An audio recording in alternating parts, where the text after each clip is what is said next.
Hello there, and welcome to Sleepy Nights. This is Kevin. Tonight, we journey to ancient Ireland.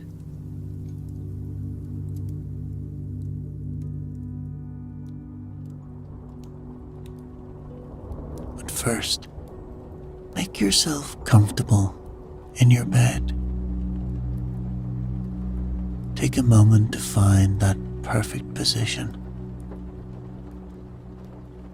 Maybe feel the gentle weight of your covers, creating a perfect cocoon around you. Take a deep, slow breath in through your nose. And as you exhale, imagine a small sphere of pure golden light forming in the center of your chest. With each breath, this light grows stronger and warmer, like gentle sunlight on a peaceful morning. Let this healing light begin to flow outward with each breath. Feel the warm light spreading slowly through your body, bringing deep relaxation wherever it touches. It flows down into your hips, your legs, all the way to your toes, then upward through your chest, along your arms to your fingertips, up through your neck and into your head. Each part of you becoming peaceful and calm as the healing light flows through you.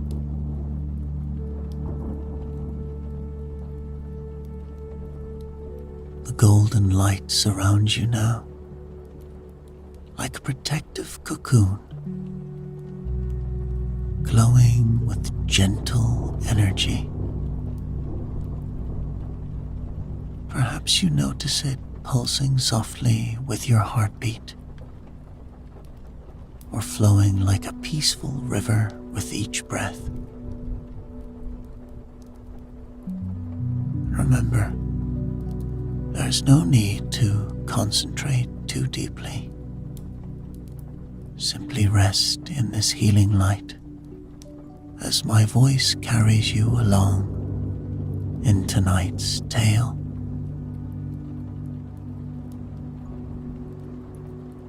And now, as your breathing becomes as steady as ancient stones, and your mind as quiet as a forest pool beneath the stars, prepare to journey with me to a time when wisdom was written in stone and starlight, where the deepest mysteries are about to be revealed.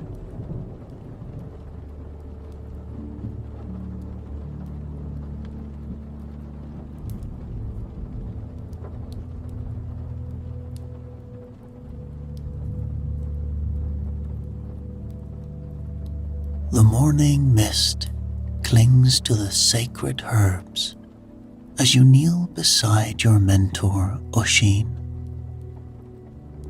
carefully cutting stems with a bronze knife.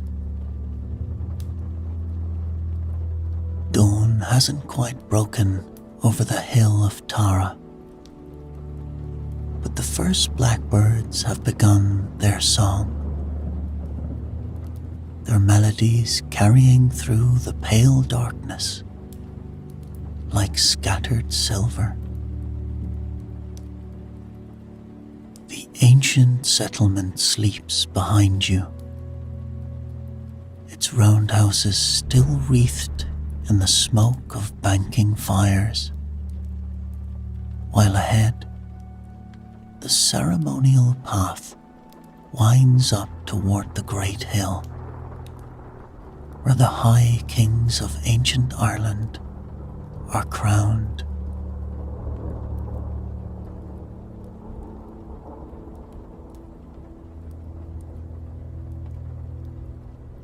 Feel the stems before you cut,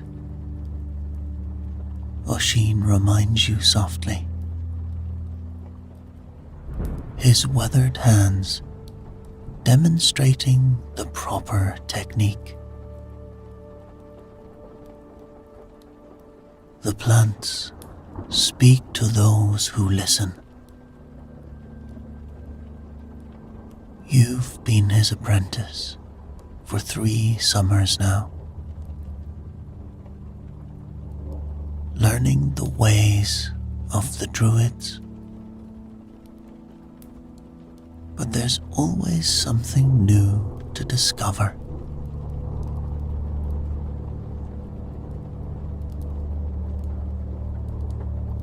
The old Druid's oak staff lies beside him, its surface carved with symbols that catch the growing light.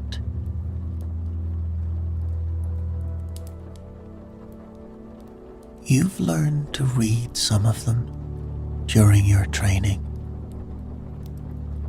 Ancient words of power, records of sacred knowledge, passed down through generations. Your own staff, still smooth and unmarked, waits for the day where you'll earn your first sacred marks and symbols.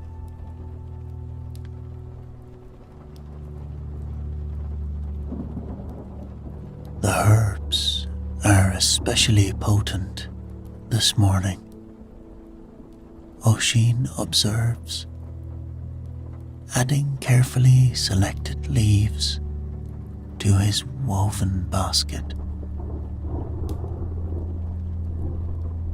The earth knows what approaches.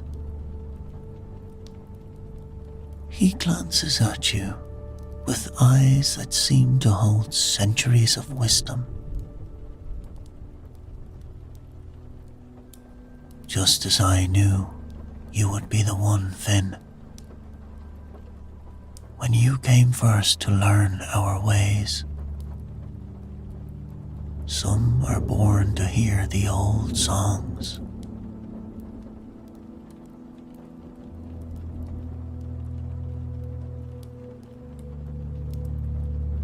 You remember that day?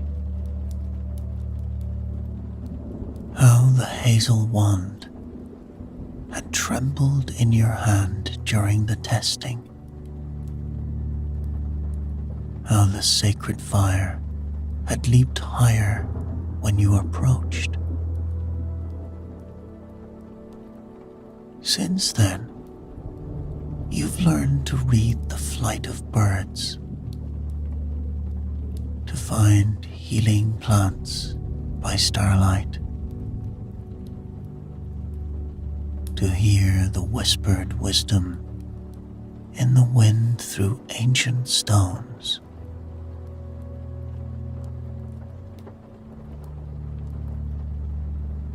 But something in your mentor's voice suggests this morning is different.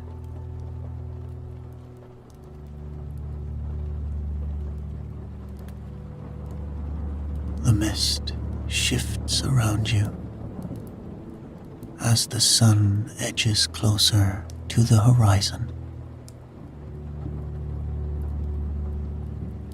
The scent of dew-touched thyme mingles with burning peat from the settlement's hearths.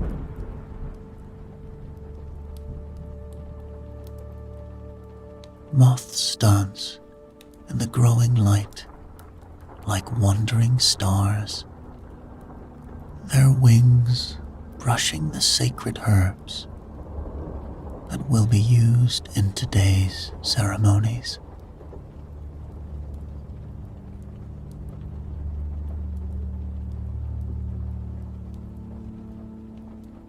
There is a task approaching, Oisin says quietly, reaching for his staff. One that hasn't been undertaken in 7 generations. The ancient ones have shown signs in the pattern of falling leaves, in the flight of winter geese, in the very stones themselves.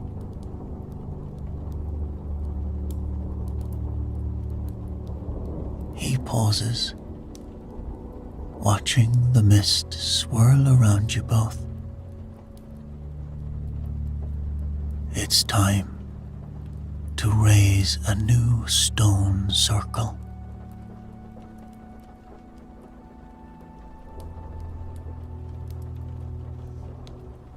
Your heart quickens at his words. You've seen the great stone circles that dot the sacred landscapes. Massive pillars of rock aligned with sun and stars, their shadows marking the turning of the seasons. To help build one, the thought fills you with equal parts excitement and awe.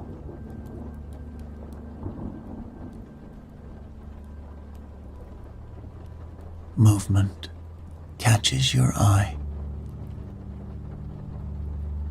Something pale and graceful in the thinning mist. There, at the edge of the sacred grove, stands a white stag. Its antlers crowned with the first light of dawn. It meets your gaze with ancient eyes. Eyes that seem to hold the same wisdom you see in Oisin's face.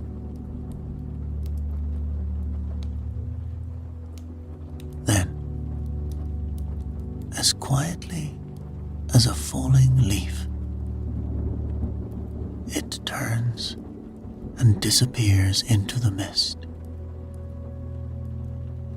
leaving you with the certainty that your life as a druid's apprentice is about to change forever.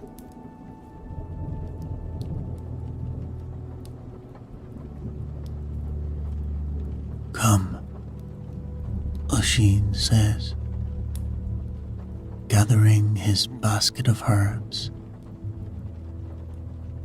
The others will be arriving soon. Today, you begin to learn the deepest mysteries of stone and sky.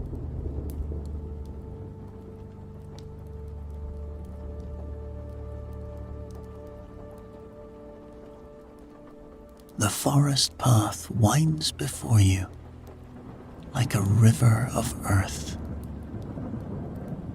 Ancient oak and hazel trees, creating shadows that dance in the strengthening daylight.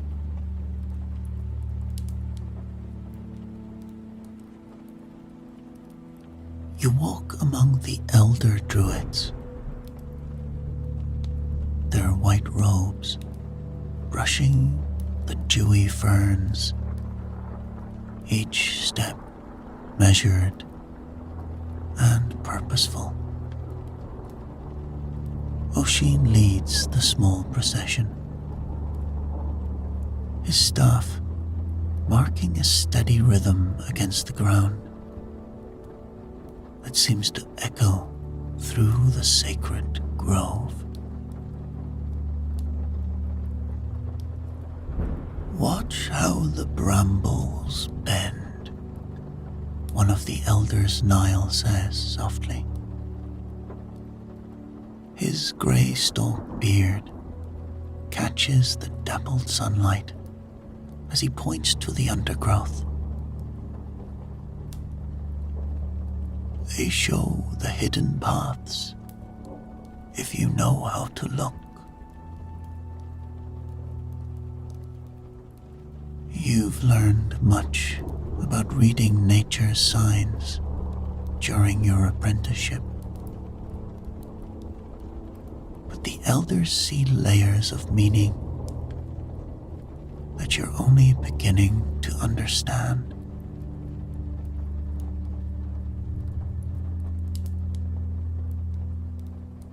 And just then, a flash of white light through the trees catches your attention. The stag from dawn.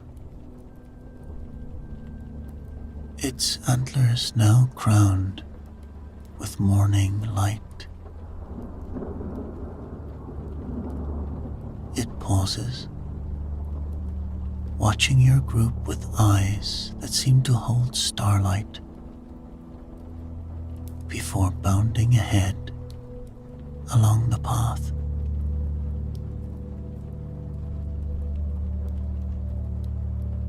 The Ancient Ones guide us still, Oisin mummers approvingly.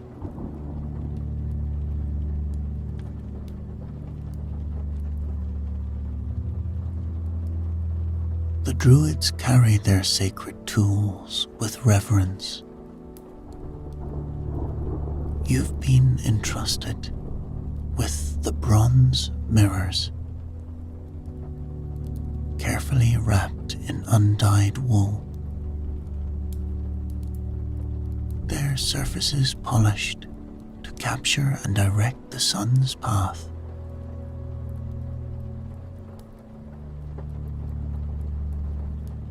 Others bear the measuring ropes, marked with knots that contain the sacred numbers,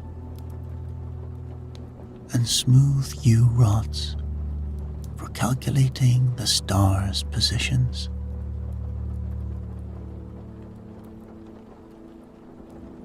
Each item has its own chant, its own story, passed down through countless generations.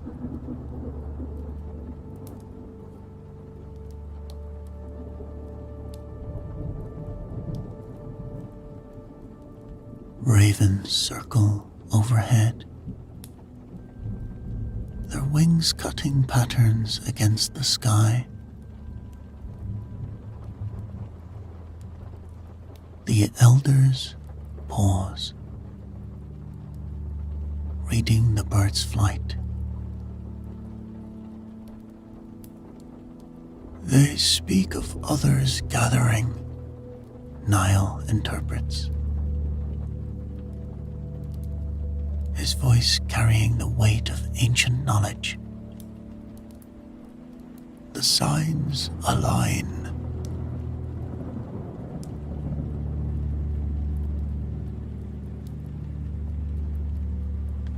As if summoned by his own words, you hear chanting drifting through the trees. Around a bend in the path, you encounter another group of druids, their robes decorated with different patterns that mark them as coming from the western tribes. They carry their own sacred tools, some made of materials you've never seen, exotic woods, strange metals, crystals that seem to glow from within.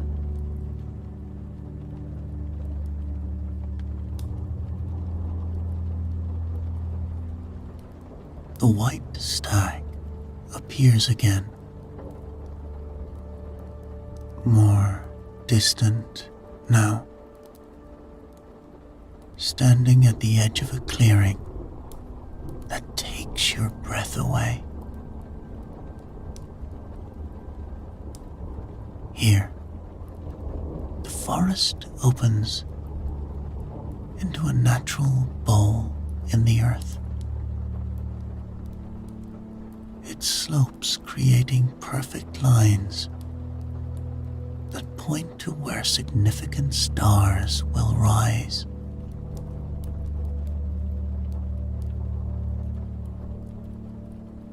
Ancient trees ring the space, their branches framing specific parts of the skyline, like living windows.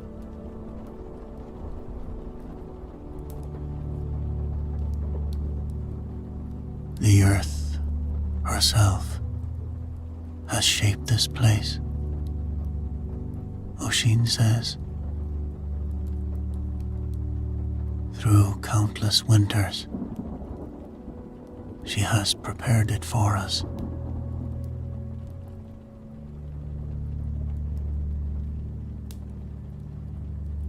You notice how the ground forms subtle ridges and hollows that align with the sun's path across the sky.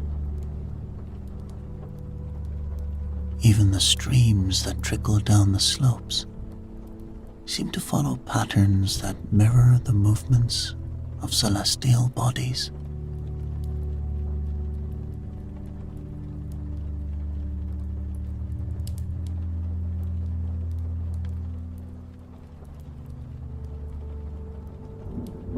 As evening approaches, more druids arrive from different directions,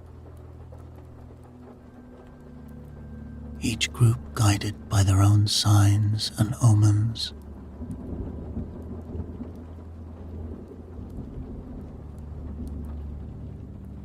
The clearing fills with quiet activity as sacred tools are unwrapped. Measuring ropes are stretched between carefully chosen points,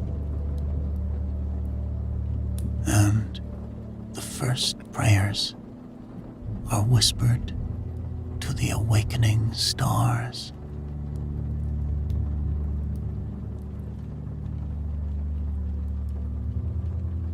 The white stag makes one final appearance, standing perfectly still at the highest point of the amphitheater.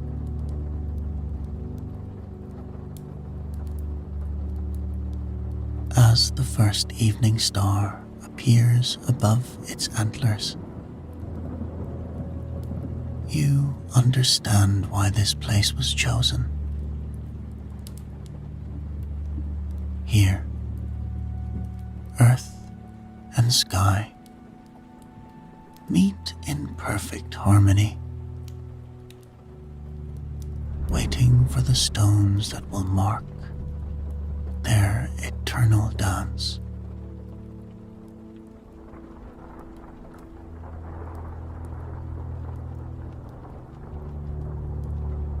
Oisin gathers everyone in a circle as twilight deepens. Now, he says, we begin the ancient work. Tonight, we choose the stones that will stand until the last star falls.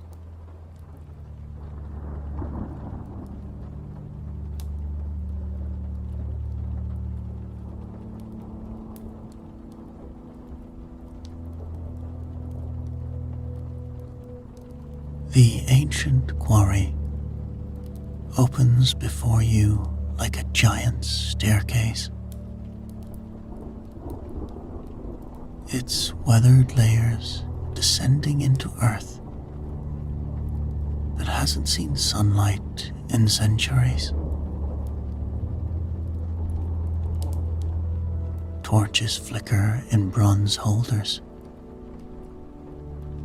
casting dancing shadows across stone faces that gleam with veins of quartz and ancient seashells turned to stone.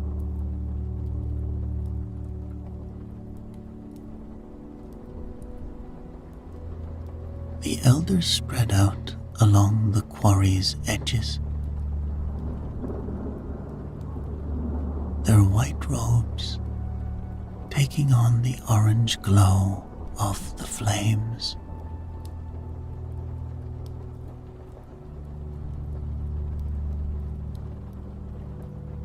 Every stone has a voice, Oshin explains, leading you down worn steps cut into the quarry wall.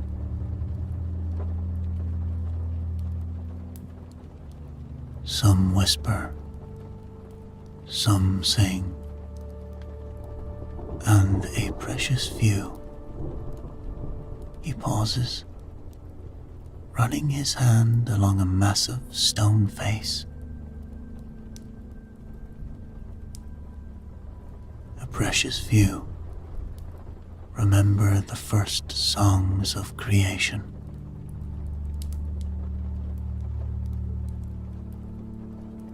His fingers find a crystal vein that catches the torchlight. These are the ones we seek tonight.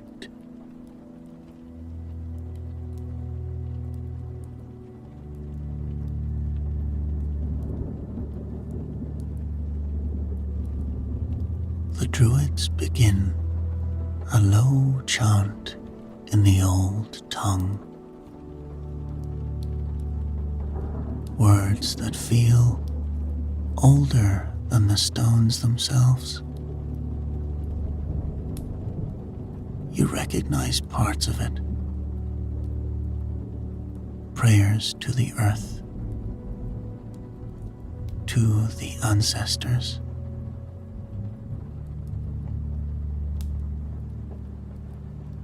As if summoned by the sound, tiny lights begin to dance at the edges of your vision. The fairy folk coming to witness the choosing.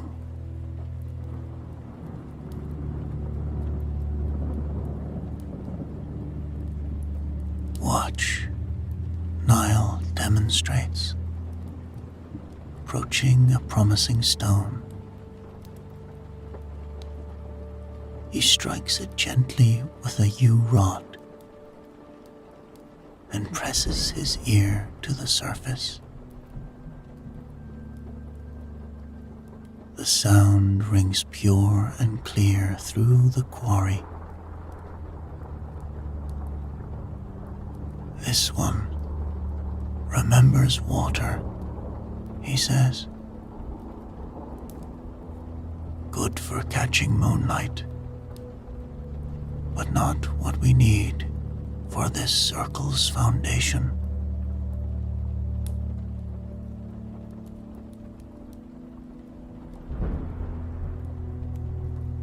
You move among the stone faces, practicing what you've been taught. Some stones feel warm under your touch, despite the cool evening air.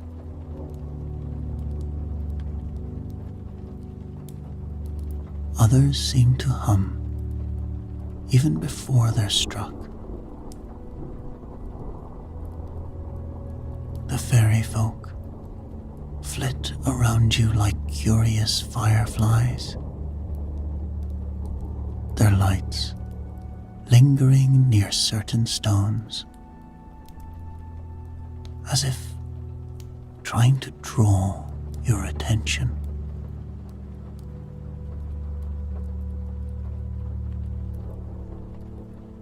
A soft green light hovers near a massive stone, shot through with silver. Following your instincts, you strike it gently with your rod. The note that rings out makes the torches flicker, deep and pure, like the earth itself singing.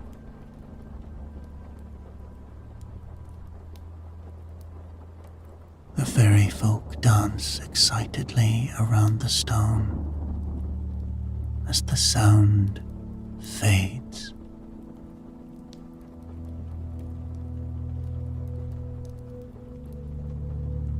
Finn has found one, Oisin calls. The other druids gather, adding their own testing sounds to yours. Each strike builds on the last, creating harmonies that seem to wake something deep in the rock.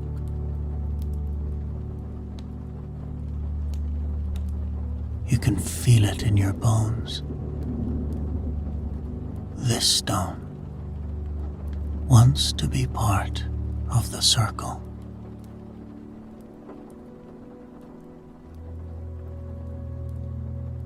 The choosing continues as twilight deepens into true night. You discover that you can feel the stone songs even before striking them. A talent that brings approving nods from the elders. Each chosen stone is marked with sacred symbols. Its surface blessed with water from holy wells. The stones that sing strongest, an elder from the western tribes explains, are the ones that remember when they were stars themselves, before the earth cooled and hardened. He shows you how different crystal veins create different tones. How some stones respond more strongly to moonlight than sunlight.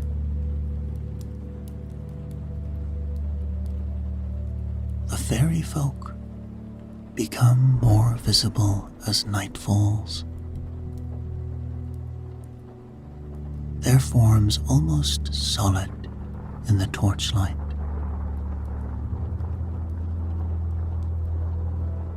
They lead you to stones you might have missed. One hidden behind fallen rocks, another still half buried in earth.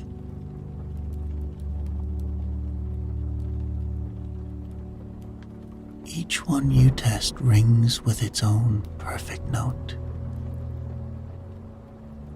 Each sound a piece of the harmony you're building.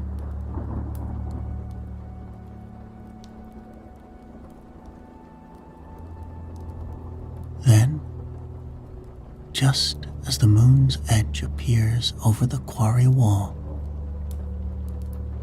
you see it. The white stag standing at the highest point, its form gleaming like polished marble. Below it, partially revealed by moonlight, stands a stone unlike any you've seen tonight. Quartz crystals spiral through its surface in patterns that mirror the stars above.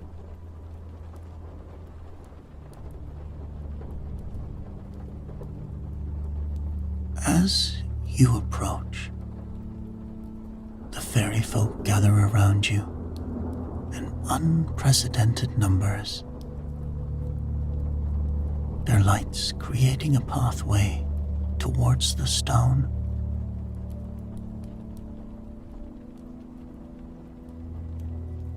Your hand trembles slightly as you raise the yew rod. The note that rings out when you strike it silences every other sound in the quarry. It's like hearing the voice of the earth itself. Deep, powerful, and somehow familiar.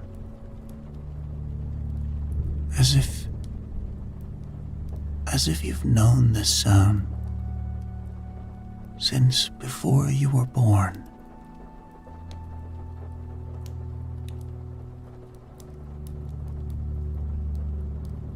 The capstone. Oisin breathes, his eyes bright in the moonlight, found by one who can truly hear. The white stag dips its head once before disappearing into darkness. Its purpose fulfilled.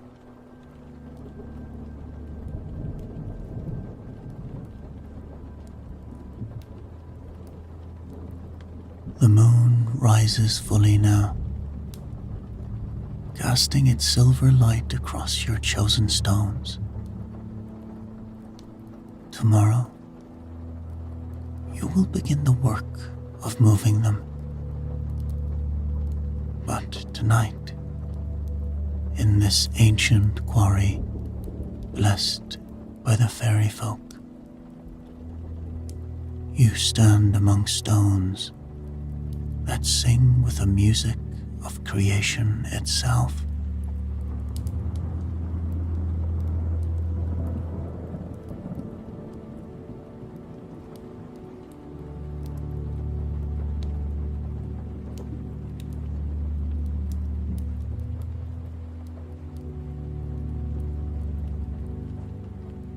The first hints of dawn color the sky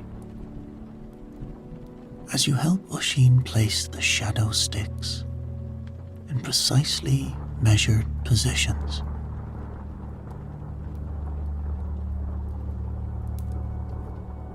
Your breath mists in the cool morning air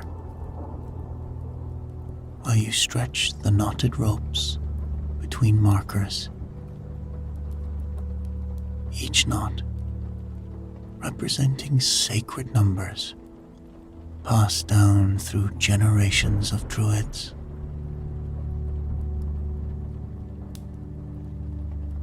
The great stone awaits on its wooden cradle, dark against the lightning sky.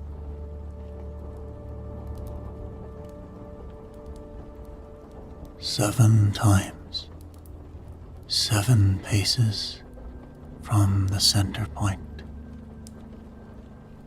Oisin guides, watching as you measure. Then 3 times 3 to mark the sun's journey. You've practiced these calculations countless times, but never for something so important.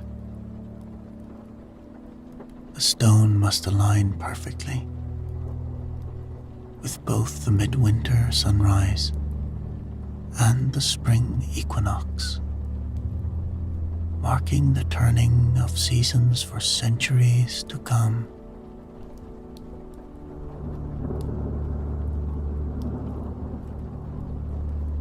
Other druids move around you in careful patterns,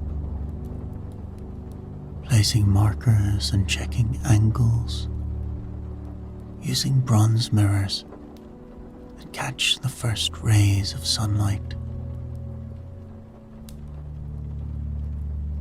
Their movements are part of an ancient dance, one that weaves together earth and sky.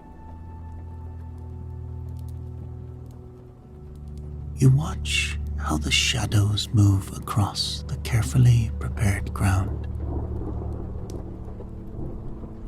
remembering Oisin's teachings about how the stars themselves once taught these measurements to your ancestors.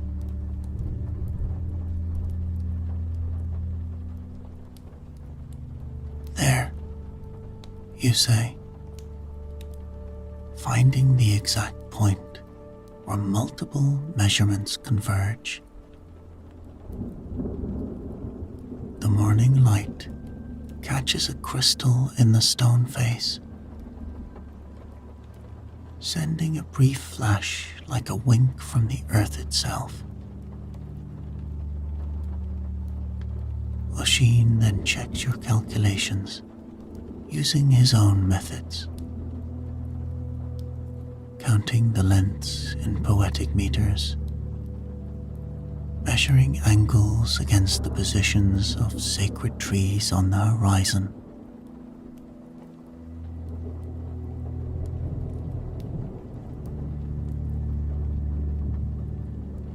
The apprentice has found true, he announces. The other druids gather, forming a circle around the stone. The chanting begins softly. Ancient words that speak of raising mountains, of stars falling to earth, of the first dawn when the world was young. You take your place in the circle as the wooden rollers are positioned and the ropes are secured.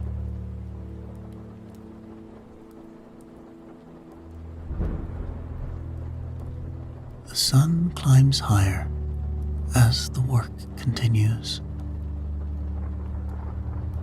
The stone seems to grow lighter with each careful pull, as if the chanting itself is helping to lift it. You notice how the shadows of the other standing stones create perfect lines that intersect exactly where this one will stand.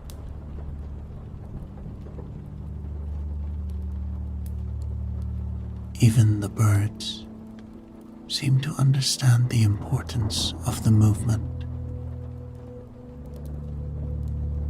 their songs joining with the druids' chants in strange harmony.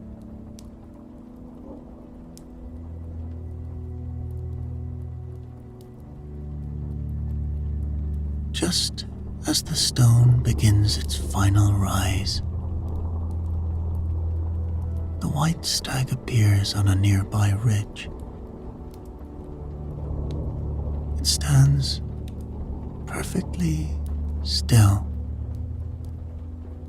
watching as the massive pillar slowly tilts upward. The sunlight catches in the stag's antlers, the exact moment the stone reaches its tipping point, creating a crown of light that mirrors the stone's own crystal veins.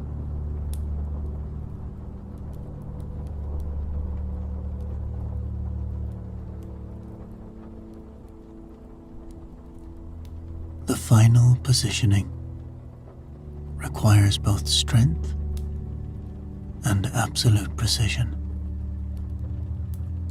Every druid knows their role, adjusting ropes and guides with tiny movements until the stone begins to settle into its prepared socket.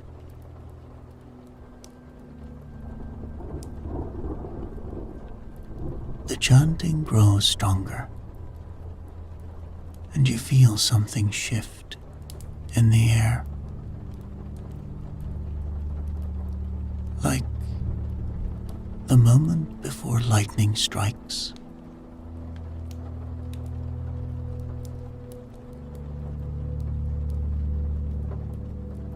As the stone glides into its final position, a beam of light strikes its face. A beam of sunlight, illuminating the crystal patterns within. For a moment, the entire pillar seems to glow from within,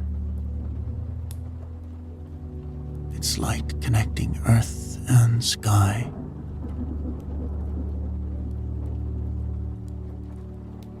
The white stag bows its head once before melting back into the morning mist.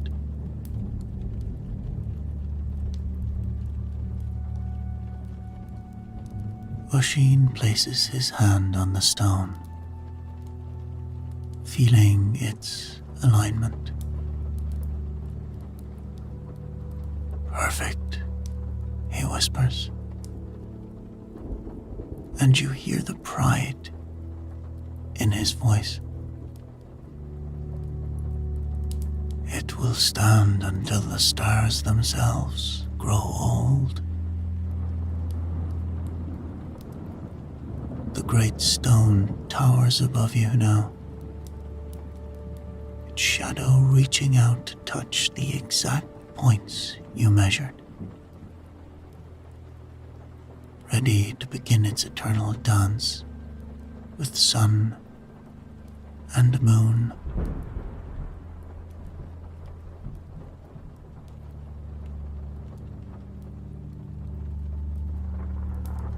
As each stone rises to join the first, you begin to see the pattern emerging. Not just the physical circle, but the sacred geometry that connects earth to sky. The second stone marks the setting of the Antares, the bright star the elders call the heart of the scorpion. The third aligns the rising point of the Pleiades, star cluster known in the old tales as the Seven Sisters.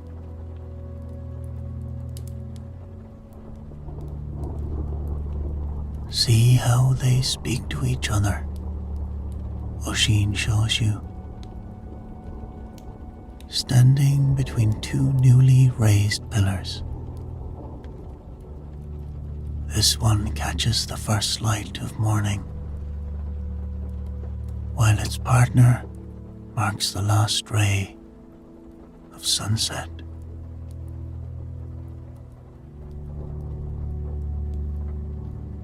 You watch the shadows play between the stones, understanding now how they'll track the wheel of the year through all the sacred festivals. The fairy folk have become constant companions during the work. Their lights dancing around the circle, like curious stars come down to earth. They seem especially drawn to the crystals in the stones.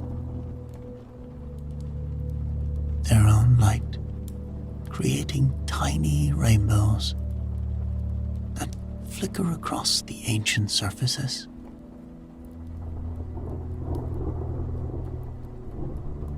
Sometimes they guide your hand as you help measure alignments, showing you secrets hidden in the rock that even the elders might miss.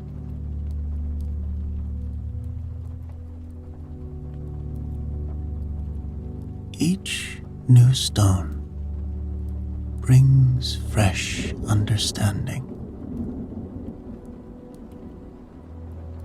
You learn how 3 stones working together can track the moon's complex dance across the seasons. Another group forms a window that will capture the first ray of midwinter dawn, sending it to the circle's heart. The druids teach you how to read these alignments, how to understand the sophisticated mathematics encoded in stone and shadow.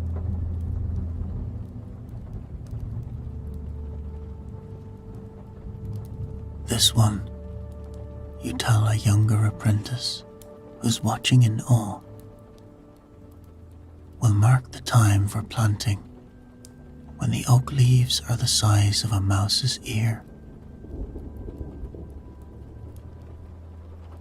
The knowledge flows naturally now, as if the stones themselves are teaching you their wisdom. And see how it partners with that darker one. Together they'll show when the salmon return to the sacred pools.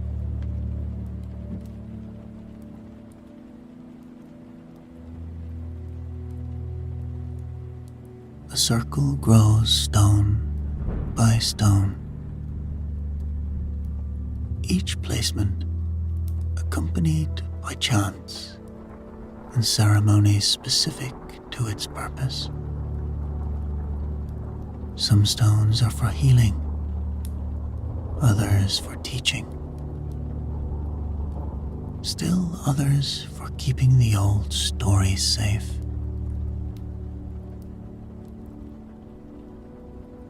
You help position a pair of pillars that will capture the sound of wind and turn it into music during the quarter festivals.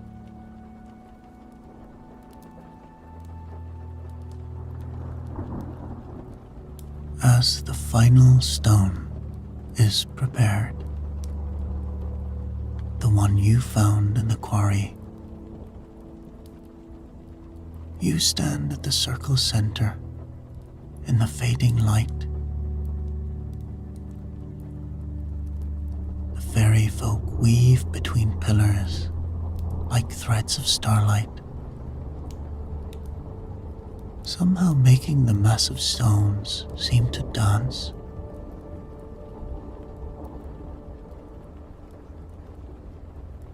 Around you, what began as separate pieces has become something greater. A calendar, a temple, a bridge between worlds.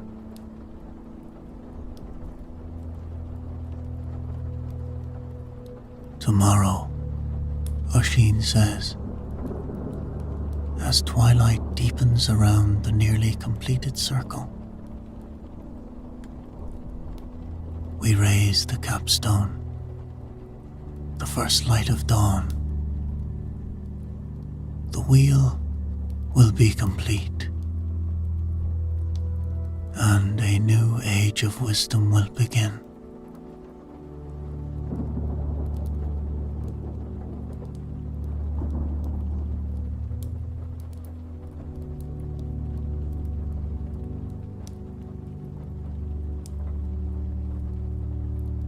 The stars begin to fade as you take your place among the druids.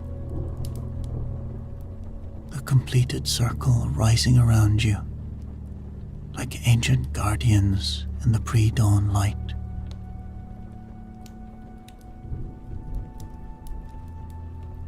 Only the capstone remains, the singing stone you found by starlight. The fairy folk gather, their lights creating a second circle that mirrors the stone above. Oisin stands beside you, his staff marking the exact spot where the first ray of dawn will touch the circle.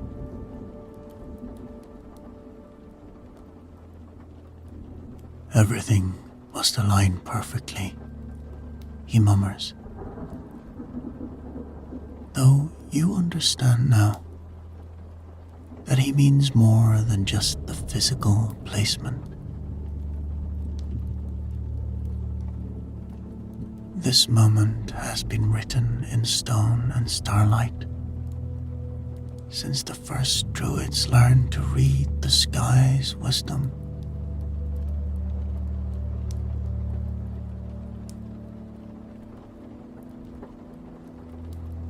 The chanting begins as the eastern sky brightens, not just from the druids, but from the stones themselves. Each pillar seems to ring with its own note, awakened by the approaching dawn. You feel the sound in your bones, recognizing the same deep music you heard in the quarry, but now woven into a complete song.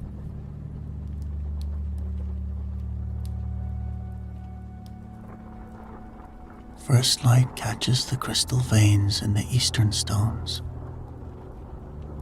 sending beams of golden radiance dancing through the circle. The fairy folk swirl through these lights like living stardust,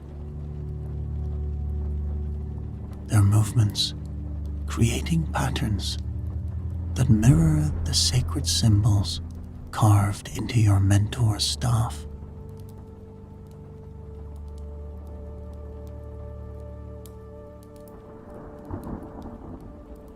The capstone rises with the sun, guided by ropes and rollers, but seeming almost to lift itself.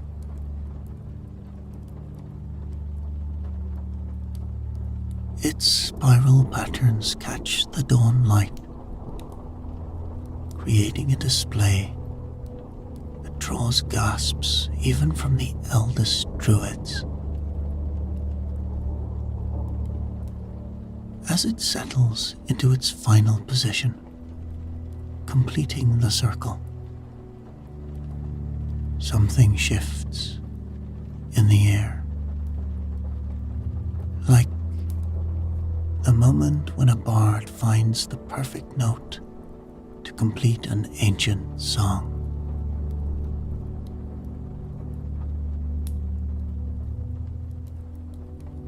Movement draws your eye to the circle's eastern gate. The white stag stands there one final time, its form now seemingly made of pure dawn light, behind it, the sun crests the horizon, sending its first full ray through the carefully aligned stones. The beam strikes the capstone's center spiral, and suddenly, the entire circle is alive with light. Each stone catching and reflecting the radiance in exactly the way you all planned, yet somehow more magical than you imagined. Watch, Oshin whispers, and you see how the light creates shadows that mark the wheel of the year.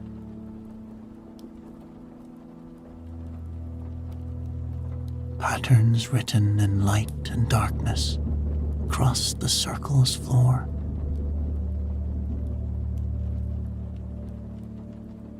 The stones you helped choose and raise will track festivals throughout countless generations, keeping the old wisdom alive in a language written in sunlight and shadow.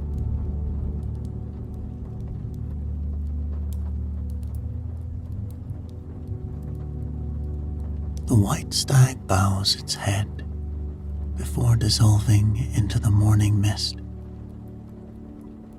But now you understand.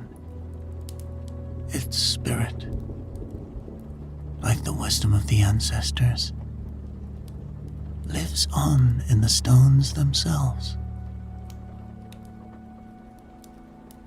This circle will stand as witness to 1,000 dawns,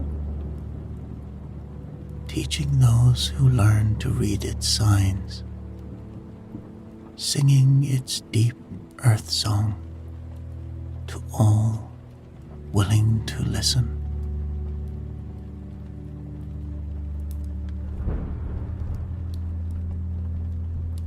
As the sun rises fully into the morning sky, you feel the weight of what you've helped create. Not just a monument of stone, but a keeper of sacred knowledge, a teacher of ancient ways, a bridge between past and future.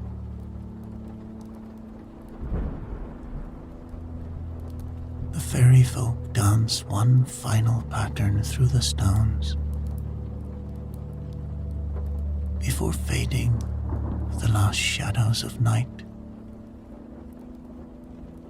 leaving behind a sense of blessing that seems to radiate from the very earth.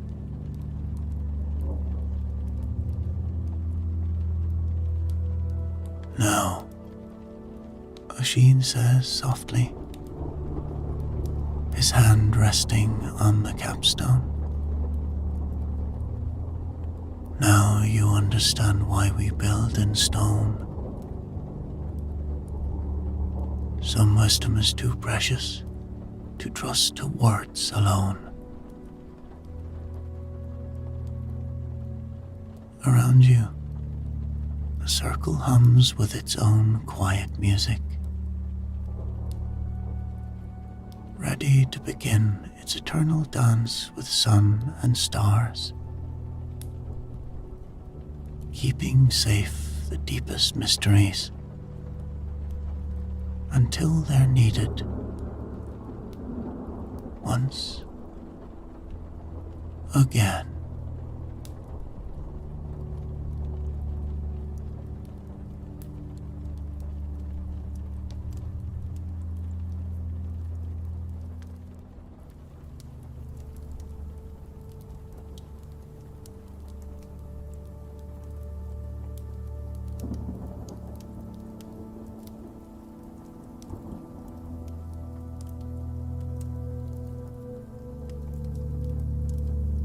night hung heavy over the rugged landscape, shrouding the remote parish in inky blackness.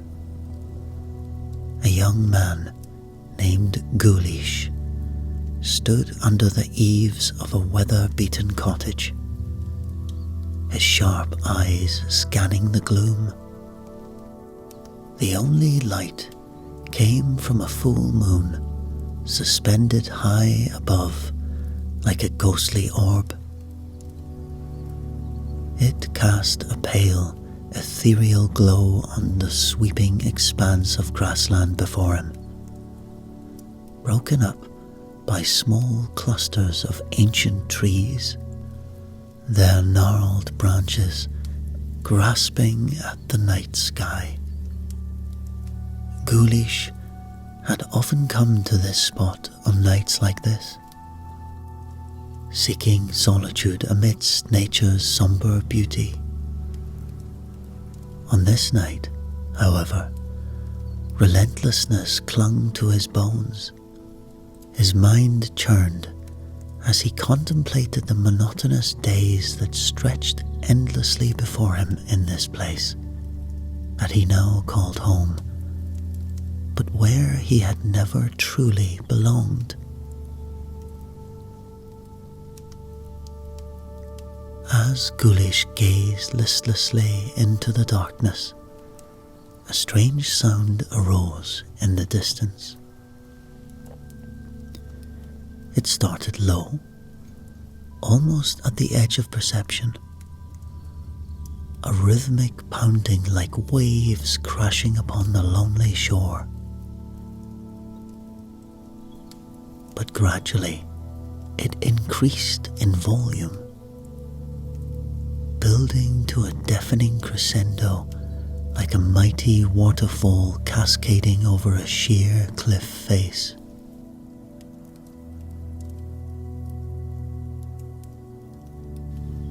The noise swelled, closer now, and Guleesh could hear discerned voices, raucous laughter, shrieks of delight, unintelligible chattering. It sounded like a drunken crowd streaming towards the remote parish. But who would be making merry in the dead of night in this abandoned landscape?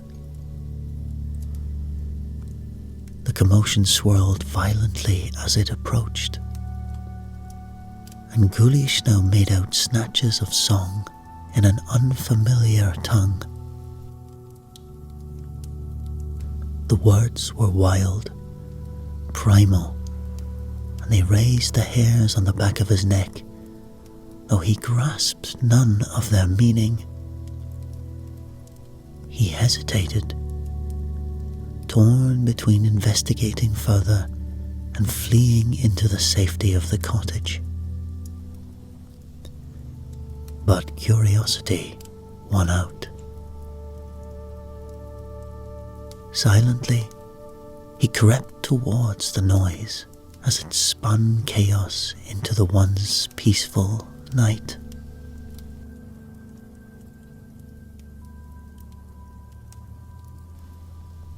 At the edge of the sweeping grasslands lay a ring fort, an ancient circular enclosure built by the pagan tribes of Ireland's yesteryears. As Guleesh drew near, he saw flickering lights dancing amongst the ramparts like will-o'-the-wisps. The cacophony of noise funneled straight through the fort's narrow entrance. Guleesh inched forward, his heart hammering inside his chest. Crouching in the shadows, he peered into the magical enclosure and gazed upon a sight that would be forever seared into his memory. dazzling array of tiny figures cavorted inside the ring fort, weaving their way around a raging bonfire. They seemed to be in the throes of some wild ritual, shaking rattles fashioned from bones and banging furiously on handmade drums. Their clothing appeared stitched together from moss and leaves, ancient symbols painted onto their skin in blues and greens. Some had sprouting antlers bursting forth from their brows. Others sported rich golden eyes that shone with a feral glow. Guleesh froze, transfixed by the frenzied sight. Were these the fabled fair folk he had heard tell of in fireside tales? Those mythical creatures that haunted Ireland's forests and fields? Stories describe them as cunning tricksters, apt to lead honest men astray with hypnotic music and beguiling promises that masked sinister intentions. But just what mysterious mischief did this fey gathering have planned?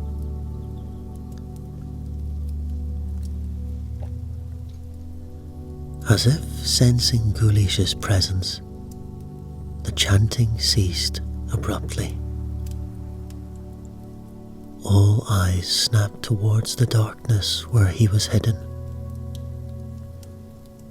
An eerie silence descended, broken only by the crackling of the bonfire. Guleesh scarcely dared to breathe, wondering if he was about to be swept into a deadly game with forces beyond understanding.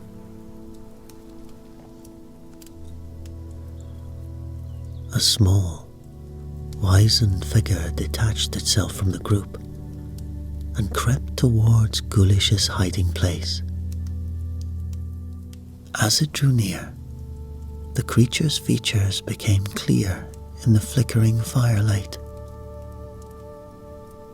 His face was deeply lined, bark-like, and tufts of emerald moss sprouted from his chin and cheeks.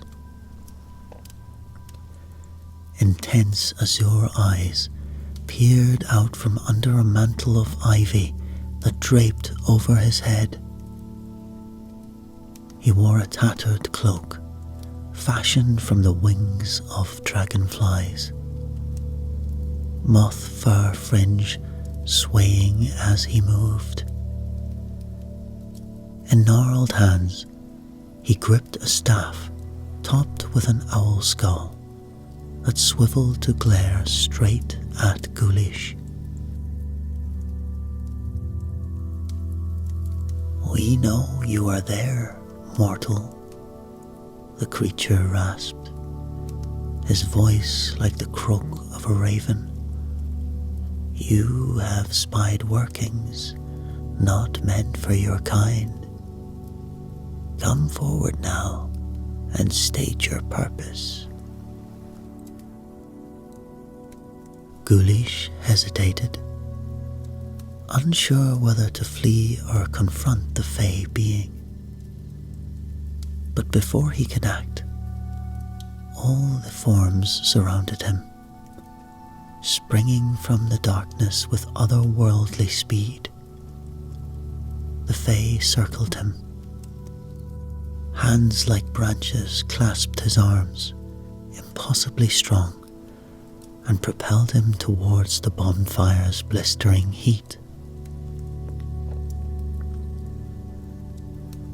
Guleesh opened his mouth to plead, but found all his words were stolen from his tongue. He gazed around wildly, His piercing eyes bore into him, ancient beyond reckoning. What fate had befallen him? And could he bargain with these forest spirits? The fair folk took Guleesh before their assembly and made him kneel before the mossy elder fairy king. The fairy king raised one gnarled hand to silence the rest of the curious fae folk.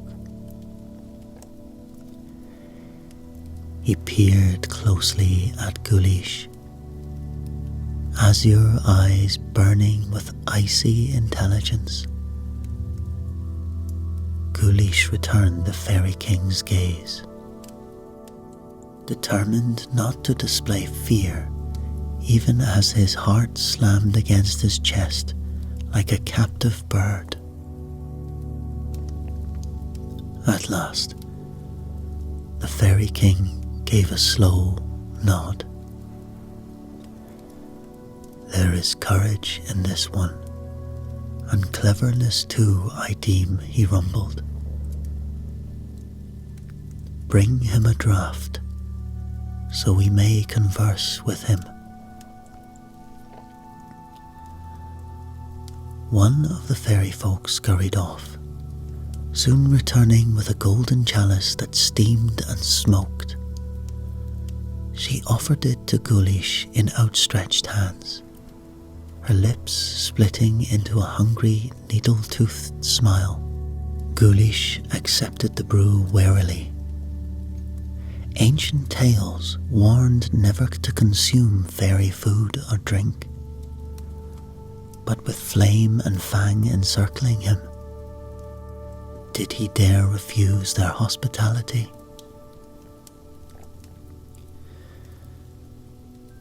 Guleesh lifted the chalice. Intricate runes etched along its glowing surface. It smelled of rich loam of mushrooms and wet bark. He steeled himself and took a sip.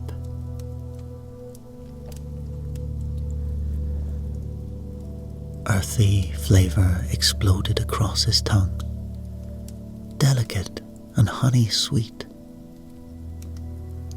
A glowing warmth blossomed first in his stomach, then spread until his entire body thrummed with otherworldly energy. The dancing flames no longer seemed menacing, but cheerful, welcoming.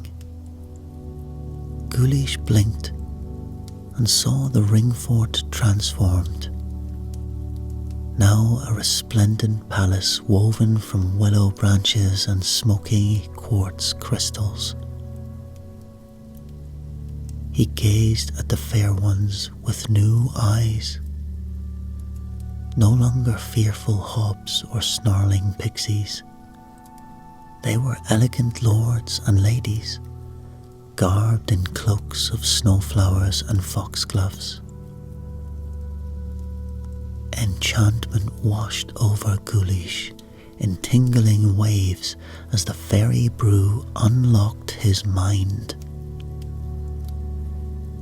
He inclined his head graciously towards the fairy king.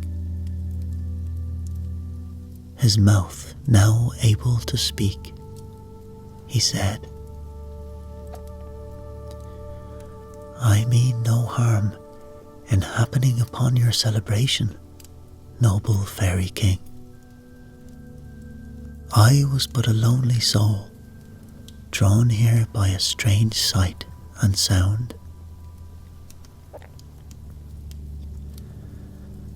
But no sooner had the words left his lips than the air shimmered, and before him materialized a steed of such majesty it seemed a creature conjured from the dreams of poets. Adorned with a bridle of glistening gold, and a saddle of the purest silver. The horse stood ready. One among the fairy throng, also now riding a horse, addressed him, an invitation hanging in the air. "Are you coming with us tonight, Guleesh?" Without hesitation, Guleesh affirmed his readiness, drawn into their world by an invisible thread of destiny. "I am surely," he declared, the words sealing his fate. And he jumped upon a horse, and he rode off with the fairy folk. And so, with a rush like the wind itself, they set forth. Together they rode at a pace that outstripped the swiftest mortal steed, a blur across the landscape that not even the chill of the winter's wind could match. They raced beyond the bounds of time and space, until the very elements themselves seemed to stand still in awe of their passage. And upon reaching the edge of the sea, a command was issued, a spell of flight. High over cap, high over cap, and in an instant they were aloft, the world a mere whisper beneath them, only to descend once more to the earth, their journey unfettered by the laws that govern the mundane. Guleesh, now a participant in this unearthly cavalcade, found himself riding with a freedom unknown to those bound by earthly ties. The adventure upon which he embarked was more than a mere flight across the sky. It was a voyage into the very heart of the magical, a journey that would forever change the course of his life. The fairy troop, with Guleesh now in their midst, came to a sudden halt. And it was then one of the fairies turned to him, curiosity and anticipation mingling in his ethereal voice. "Guleesh, do you comprehend the land upon which you now stand?" Guleesh, ever the embodiment of rural simplicity and candour, confessed his ignorance without shame. "I know not," he admitted, his voice a blend of wonder and confusion. "You are in France, Guleesh," the fairy explained, his tone laced with excitement. "This very night, the King of France's daughter, a maiden whose beauty eclipses that of the sun itself, is said to be wed. Our quest, bold and daring, is to whisk her away to our realm. And you, Guleesh, you will play a crucial role in our scheme. For it is you who must bear her upon your steed, as our laws forbid her from being carried by us. Your mortal form will ensure her safety upon the horse's back." Guleesh, though taken aback by the gravity of the task, felt a surge of valour. "Why shouldn't I be satisfied?" he declared, his voice resonating with new-found resolve. "I stand ready to follow your lead, embarking on whatever path you set forth. With a word of power, spoken in a tongue foreign to Guleesh, the fairy band was transported, along with him, into the heart of a grand palace. A feast of unparalleled splendour unfolded before Guleesh's eyes. A sight so dazzling that he was compelled to shield his eyes from the brilliance of the light.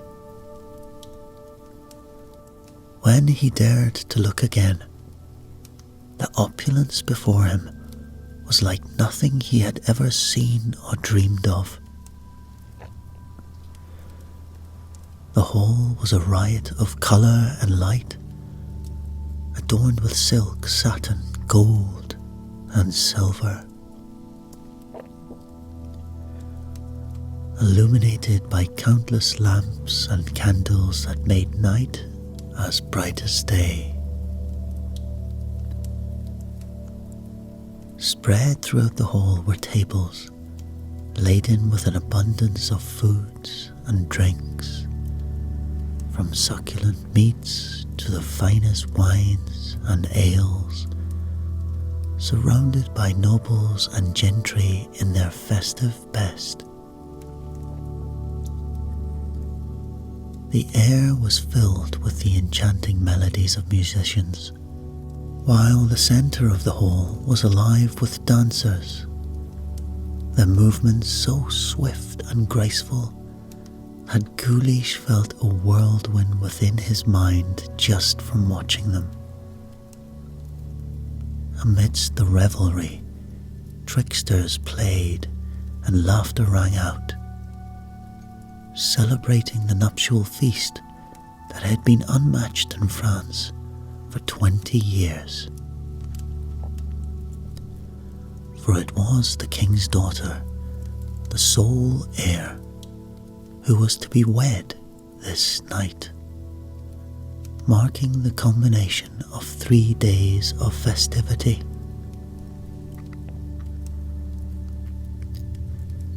Guleesh and his unseen companions stood near an altar at the hall's end, where 2 bishops awaited the moment to unite the princess with her betrothed. Invisible to all, thanks to an enchantment, they were spectres in a world of splendour, poised to enact their daring plan. Curious, Guleesh whispered, seeking guidance in identifying the princess. "Point me to the king's daughter," he urged, his eyes adjusting to the grandeur that surrounded him. "There, do you not see her?" replied the fairy, directing Guleesh's gaze. And there, amidst the throng of nobility, Guleesh's eyes fell upon a vision of loveliness so profound that it seemed the very essence of beauty had taken form. In her visage, the rose and lily waged a gentle war, each vying for dominance, yet in such harmony that none could declare a victor. In that moment, Guleesh understood the depth of the task he had undertaken. For before him was not merely a mission of fairy intrigue, but a venture into the heart of human beauty and regal dignity. This adventure that lay ahead promised not only to challenge him, but also to unveil the richness of a world far removed from the simplicity of his previous existence.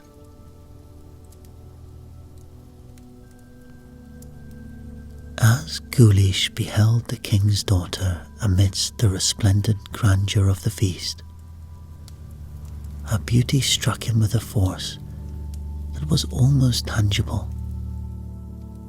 Her arms and hands bore the delicate fairness of polished ivory, her lips of vivid crimson reminiscent of the ripest strawberry.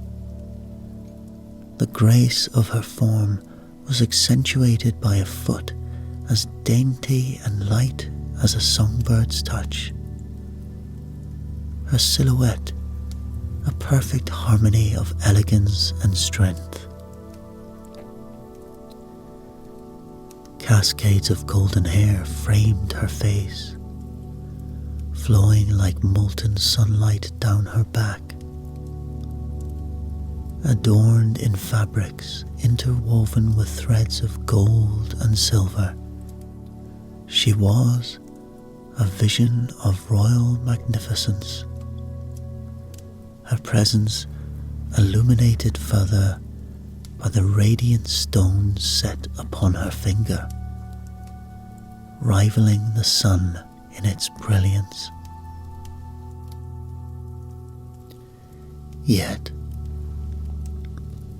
amidst this overwhelming display of loveliness, Guleesh noticed a sorrow that marred the princess's perfection.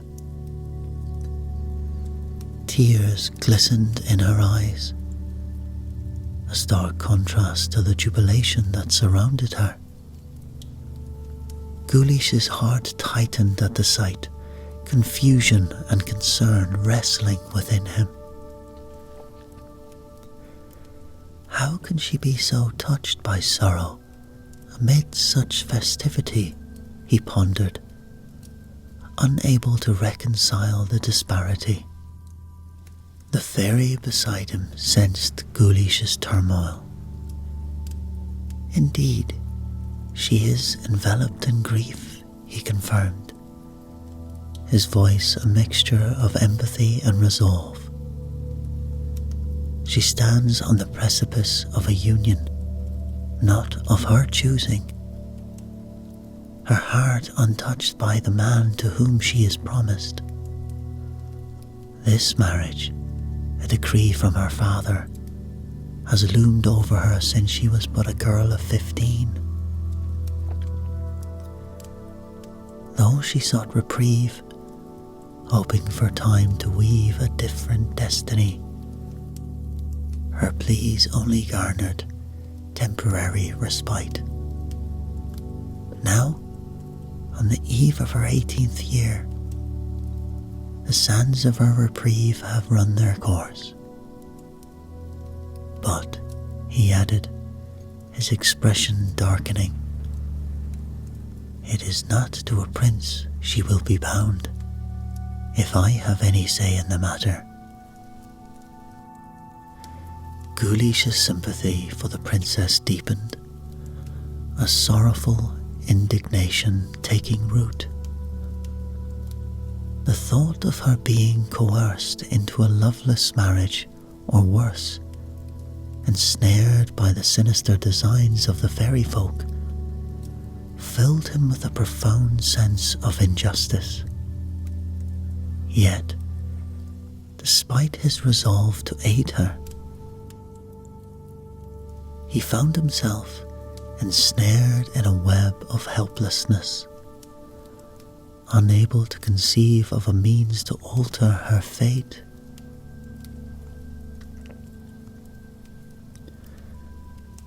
As the celebration proceeded, the prince approached the princess, seeking a token of affection, only to be met with a rebuff that spoke volumes of her disdain.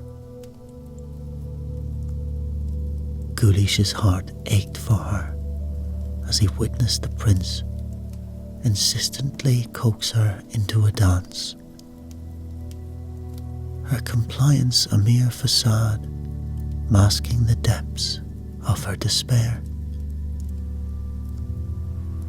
Tears, stole down her cheeks as they danced.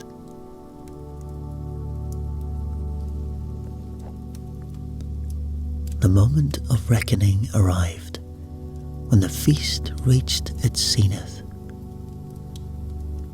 The king and queen, embodying the sovereign will, declared it time for the nuptials to be consecrated. They led the young couple to the altar, the assembly of nobles trailing in their wake, a procession of fate marching towards an inevitable conclusion.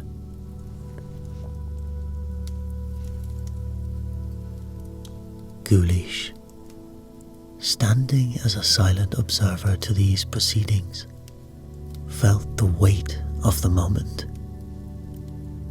A turmoil of emotions raged within him: pity, outrage, and a fervent wish to intervene. Yet, bound by his invisible spectating, he remained a powerless witness to the unfolding drama.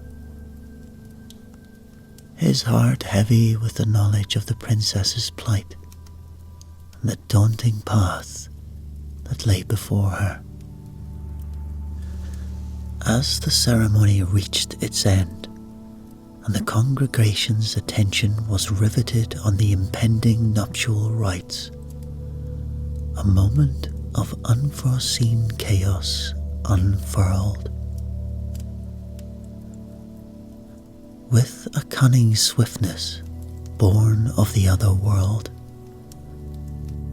a little fairy tripped the princess, sending her tumbling to the ground.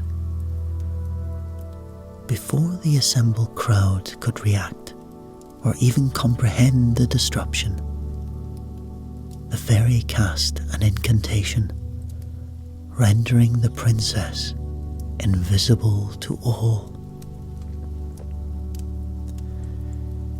In the ensuing confusion, he spirited her away, placing her gently behind Guleesh, who was invisible to the onlookers due to the fairy enchantment.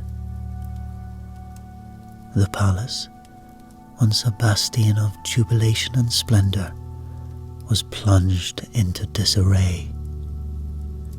The air, thick with panic and disbelief, resonated with the cries of despair and astonishment as the princess vanished before their very eyes. Unseen, Guleesh and his otherworldly companions made their escape, slipping through the throngs and out into the night. With a solemn word, Guleesh summoned his horse, a creature more phantom than flesh, its gear shimmering with an uncanny luminescence. He was instructed to mount, taking the princess with him, for dawn was inching ever closer, and their window to flee was narrowing. Lifting the princess onto the steed, Guleesh vaulted into the saddle before her, and with a command, they surged forward, a blur against the night sky. Their flight took them to the sea's edge, where with a unified cry of "High over cap," they leapt over the vast expanse, their forms slicing through the clouds to the land back on Irish soil. The journey did not end there. They raced towards Guleesh's home, the pace unrelenting until they reached the familiar terrain of his abode.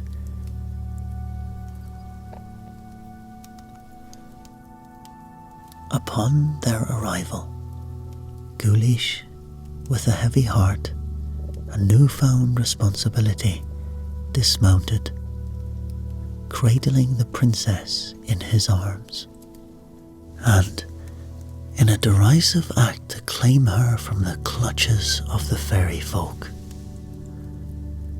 he took out from his pocket a small flask of holy water he always carried with him, a token of protection. For he realized that if any power could counteract the fairy folk's malevolence, it would be this. With a sense of purpose, he sprinkled the holy water over himself and the princess, murmuring a prayer for protection and release from the fairy's spiteful enchantment. As the droplets touched them, the air shimmered briefly, charged with a silent potency. The fairies, their mocking laughter still hanging in the air, paused, as if struck by an unseen force. The fairy troop, thwarted in their scheme, lamented Guleesh's betrayal, their tones a mix of scorn and begrudging respect. Despite their threats and a final spiteful act that rendered the princess mute, they recognized their defeat by Guleesh. With a parting curse, they vanished into the fairy ring again, leaving Guleesh alone with the princess. Guleesh, now the sole guardian of the princess's well-being, attempted to comfort her, offering shelter and pledging his service. Her silence, the result of the fairy's curse, weighed heavily upon the air between them. Though she could not speak, her expressive eyes and the tumult of emotions that played across her face spoke volumes of her turmoil and despair. "Lady," Guleesh implored, seeking to pierce the veil of muteness, "I am but a simple man, caught in the weave of fate's tapestry, unknowingly entwined in the dark designs of the fairies. If it lies within my power to restore you to your father, to your life before this night's sorcery, then I will do. All I ask is that you guide me. Tell me how I may serve you."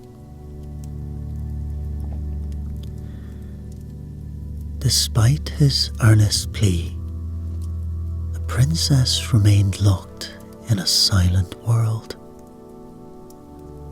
her voice stolen by the fairy's malice.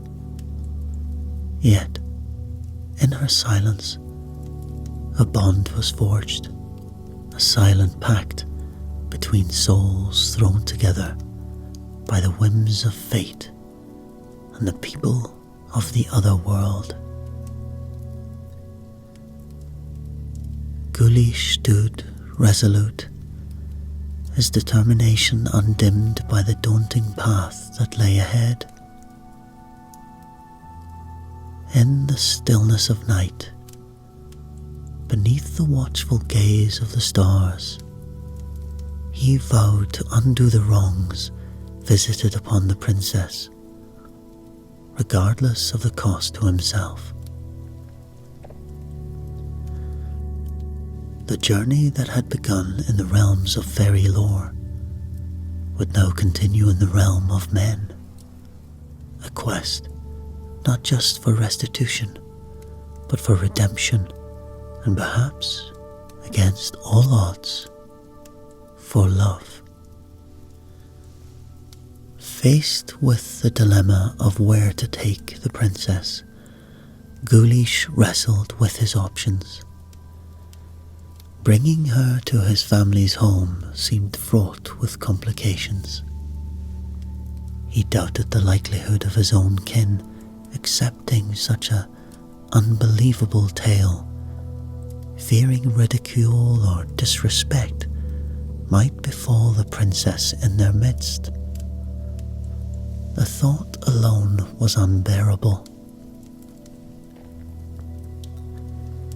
In this moment of indecision, a spark of inspiration struck.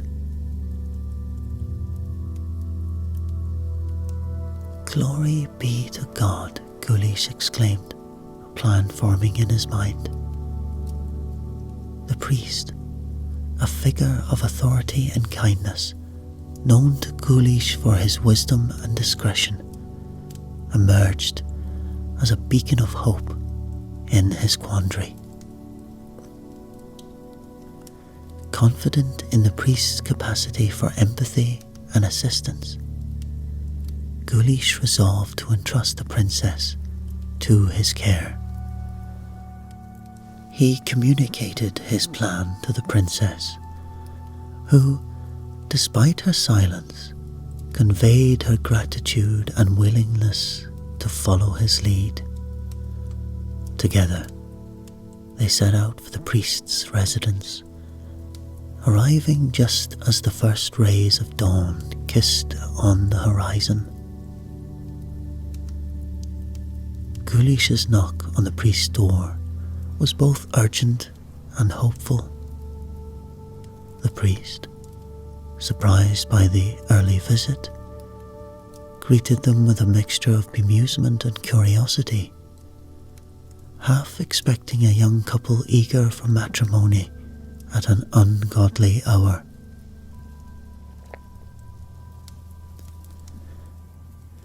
His jest about a premature arrival for a wedding was cut short as he took a closer look at the princess. The jest turned into awe and concern,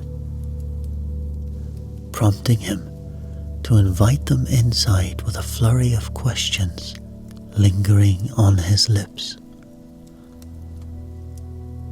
Once inside, the priest, a figure of both authority and compassion, pressed Guleesh for an explanation.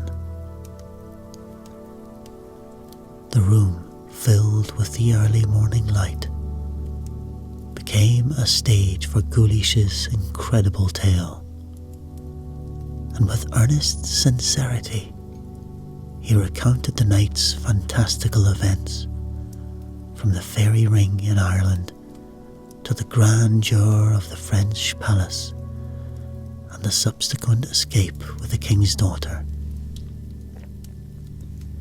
His story, though unbelievable to any rational mind, was imbued with a sincerity that compelled the priest to listen, to really hear the desperation and truth in Guleesh's voice. "I am not mad, nor am I jesting with you," Guleesh implored, locking eyes with the priest. "Straight from the palace of the King of France have I brought this lady, the daughter of the king himself." The gravity of his words hung in the air, a testament to the strange and wondrous journey that had led him to the priest's doorstep at dawn's break.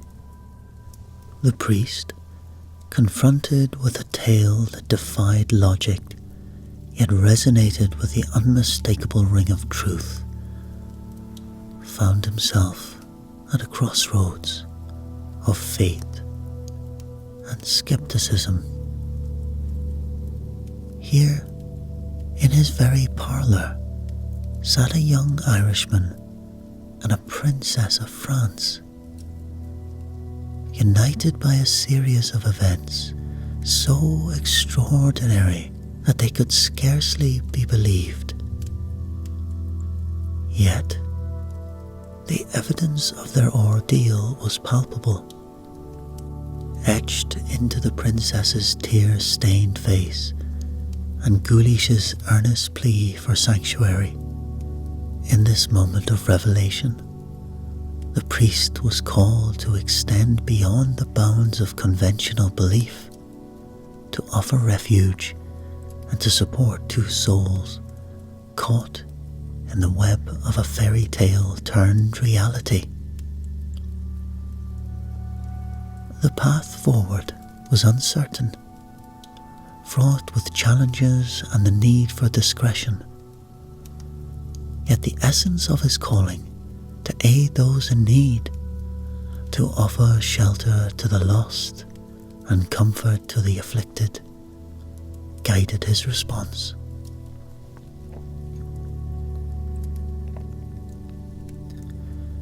With a deep breath, the priest nodded, signaling his willingness to embrace the unknown. So the day ahead would be like any other, filled with decisions and actions that would test the limits of his understanding and compassion. But for now, he stood ready to offer sanctuary, to become a guardian of sorts to a princess far from home and the young man who risked everything to protect her. When Guleesh shared his observation of the princess's reluctance towards her marriage, a telling blush crept across the young woman's cheeks.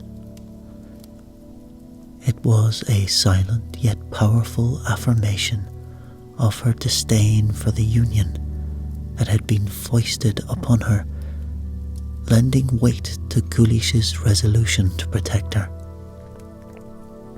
The blush, a bloom of truth on her fair skin, spoke volumes to both men about her true feelings, cementing Guleesh's conviction that she was far better off in her current state of distress and bound in matrimony to a man she loathed. The priest, moved by the narrative and the evident bond forming between Guleesh and the princess, offered sanctuary within his home. Yet, he voiced a concern that mirrored Guleesh's own, the daunting challenge of returning the princess to her homeland.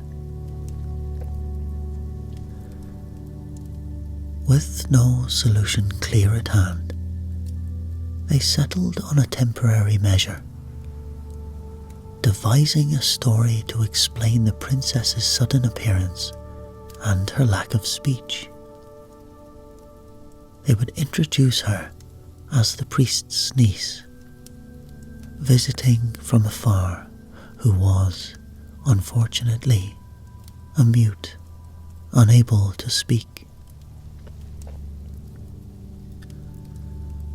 The young princess, understanding their plan through the language of empathy and necessity, signaled her gratitude. Her eyes, windows to her unsettled soul, reflected a mixture of relief and sorrow,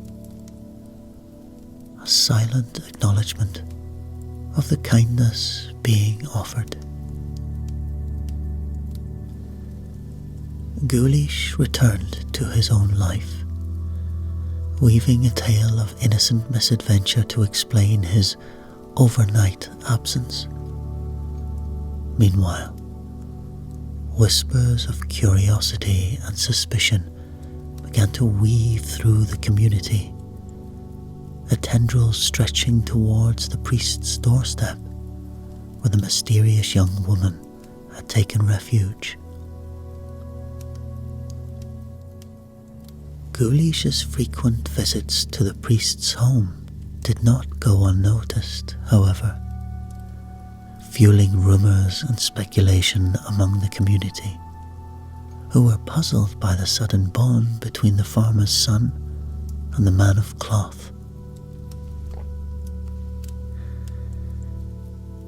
In the absence of her voice, the princess and Guleesh cultivated a whole language of their own, a silent dialogue composed of gestures, expressions, and the unspoken understanding that often blooms in the fertile ground of shared adversity.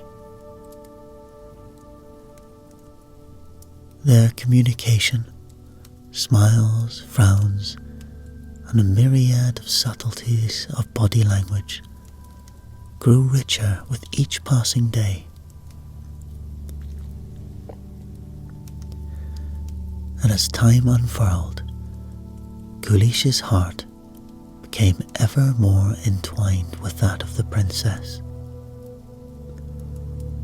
The thought of losing her to a royal decree, of some unforeseen force tearing her from this haven they had found, became his greatest fear.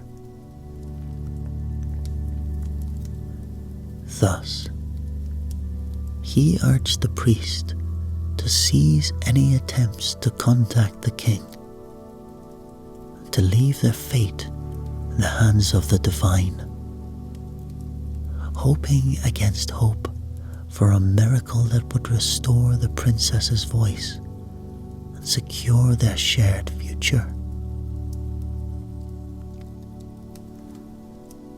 A year passed, a year marked by the slow dance of seasons and the quiet growth of an unspoken love. It was on the anniversary of that fateful night, under the same November sky that had witnessed the beginning of his extraordinary journey, that Guleesh found himself pondering the cyclical nature of fate. Lying on the grass, he was struck by a sudden inspiration to revisit the spot where his adventure had begun. Driven by a blend of hope and desperation. Perhaps, he mused, the same magic that had altered the course of his life could offer a key to unlocking the princess's silence. Guleesh, armed with the priest's blessing and a heart brimming with hope and desperation, ventured into the night towards the ancient fairy ring, the site of his unforgettable encounter with the fairies. As darkness enveloped the world, he found solace in the solitude of the night, leaning on an old grey flagstone, the cool air whispering secrets from days long gone. The moon, a fiery beacon in the velvet sky, cast a spectral glow over the land, painting the scene with an otherworldly light. Then, just as hope began to wane, the distant rumble of an approaching tempest broke the silence. The familiar cacophony grew, heralding the arrival of the fairy creatures in a whirlwind of chaos, a maelstrom of sound and motion that enveloped Guleesh in its wake. Recovering from the initial shock, he listened intently, catching snippets of their conversation, their voices once again a blend of mockery, revelation, and elusive hints of truth.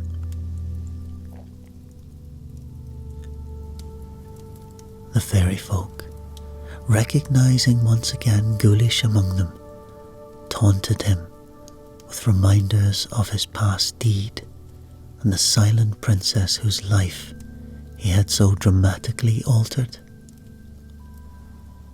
Their words, veiled in jest, hinted at a cure for the princess's muteness,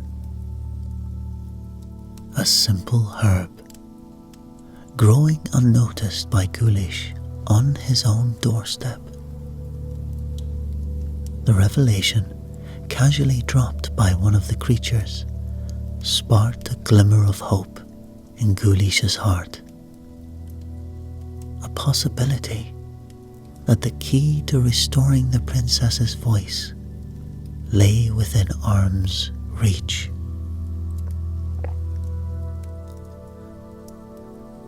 With the fairy folk's departure, Guleesh was left alone under the starlit sky, pondering the truth of their words. Could such a simple remedy exist, so close to home and yet so profoundly overlooked? The promise of dawn brought with it a determination to uncover the truth.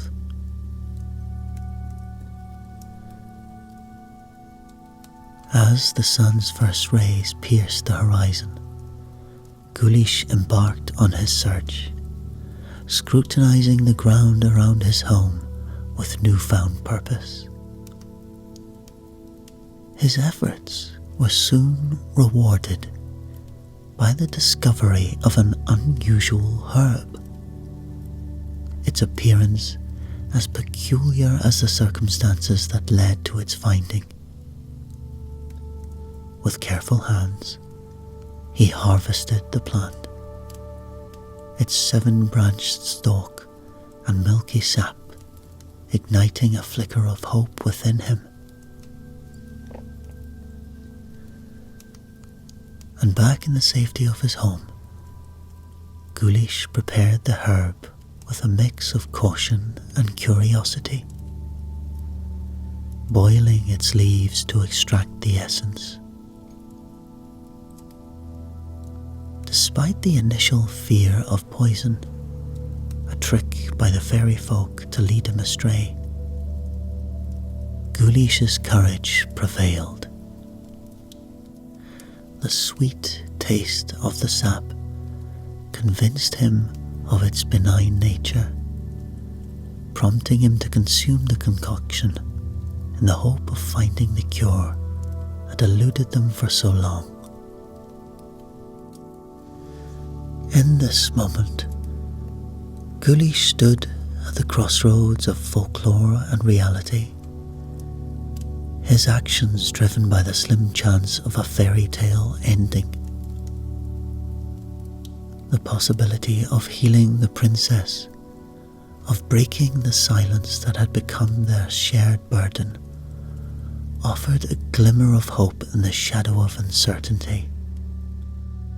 The night's adventure, a blend of myth and mystery, had set the stage for a new day, one that held the promise of words long unspoken and the healing power of belief in the extraordinary.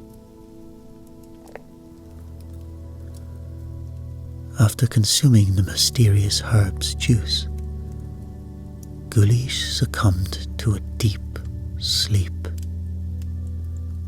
awakening only as night enveloped the world once more. The pangs of hunger and thirst were his harsh alarm, yet the dawn's light brought with it a resolve to test the herb's true power on the princess. With the first rays of morning casting a new day, Guleesh, buoyed by a newfound vigour, made his way to the priest's abode, carrying the concoction that held the promise of speech for the silent princess. And upon his arrival, Guleesh was met with inquiries from the priest and the princess, curious about his absence. With a heart full of hope, he recounted his venture into the realm of the unknown, advocating for the herb's potential based on his own rejuvenation. Despite the uncertainty that shadowed their faces, the princess, trusting in Guleesh's sincere intentions, accepted the drink. The effect was immediate and profound. A deep slumber claimed her, extending unbroken until the following day. Throughout the night, Guleesh and the priest kept a vigilant watch over her, hope wrestling with fear, anticipation tinged with apprehension. When she finally awakened, the room was steeped in silent expectation. Her initial confusion, a haze of disorientation, gradually cleared under the weight of their gaze. The moment of truth arrived with the priest's gentle inquiry, a simple question that shattered the silence like the first breath of wind upon still waters. Her response, though simple, was a symphony to their ears. Guleesh's joy was unbounded. His gratitude to the heavens loud and heartfelt. The princess, now restored, acknowledged Guleesh's role in her recovery, expressing a heartfelt gratitude that transcended the bounds of their past interactions. This acknowledgement was a beacon of light for Guleesh, affirming the depth of their connection, forged through shared trials and silent understandings. In the days that followed, the princess was marked by conversations filled with laughter and stories, a shared communion that nourished the bond between her and Guleesh. And Guleesh, though still under the herb's lingering spell, found his spirits lifted with each visit.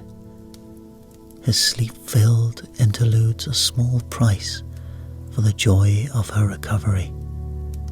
The friendship that blossomed between Guleesh and the princess in the absence of other companions soon deepened into a love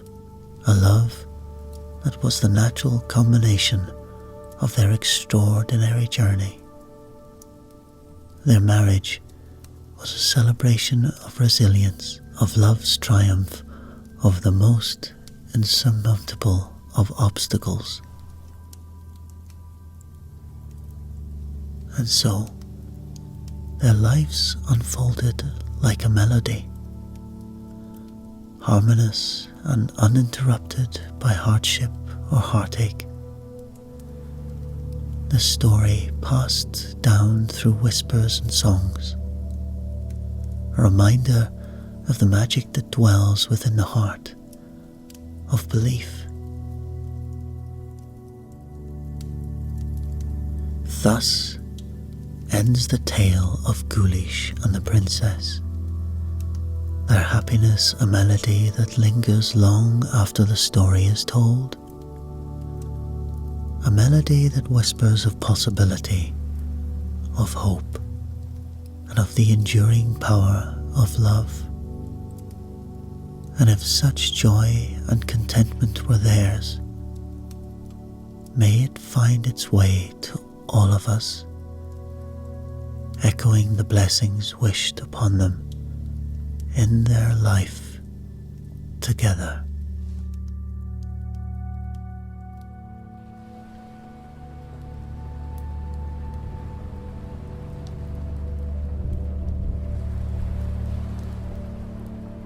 In the days when Ireland was young and the veil between the worlds hung thin, the Tuatha De Danann, still made their homes in the green hills and wild shores of the Emerald Isle. Among them, none was more beautiful or beloved than Cliona, fairy queen of the southern seas.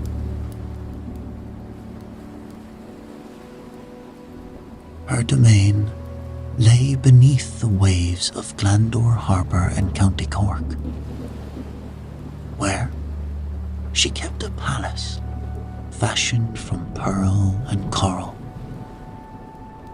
its spires reaching upward through the clear waters like fingers stretching toward the world above.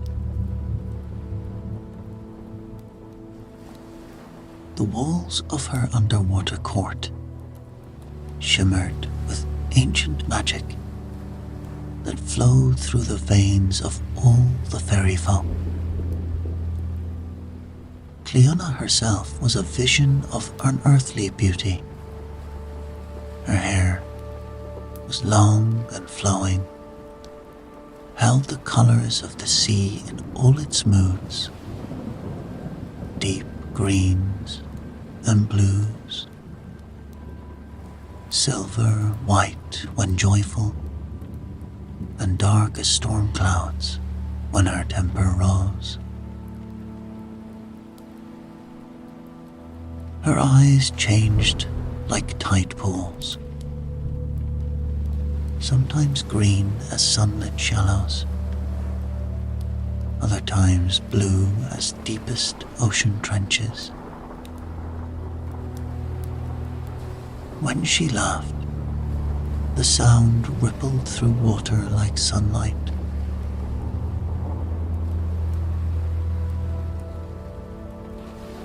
It was said that 3 magical birds kept her company.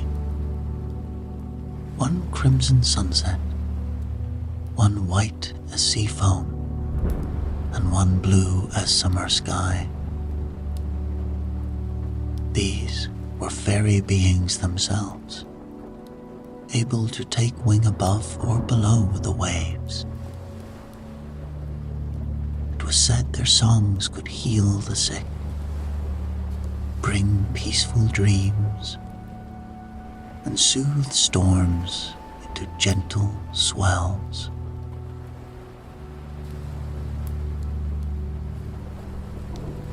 The birds were Cliona's most treasured companions, for they alone understood both the world above and the realm below as she did.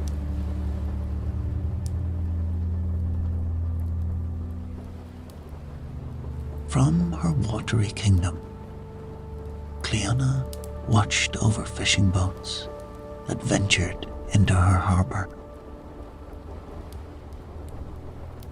When storms threatened, she calmed the waves to bring sailors safely home. The coastal villagers knew her not by sight, but by the sudden calming of deadly waters, by schools of fish appearing when food grew scarce, and by gentle waves that sometimes seemed to sing on quiet nights.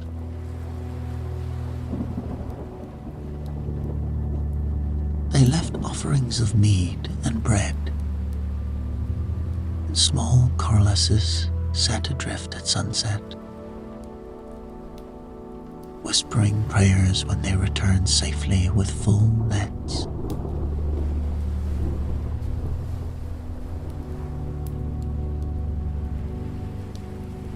But for all her power, Cliona's heart held a loneliness that even her bird songs couldn't soothe. She found herself drawn to the world above, to children's laughter on the shore, to mortal couples walking hand in hand along her cliffs, to music and stories shared around driftwood fires at evening.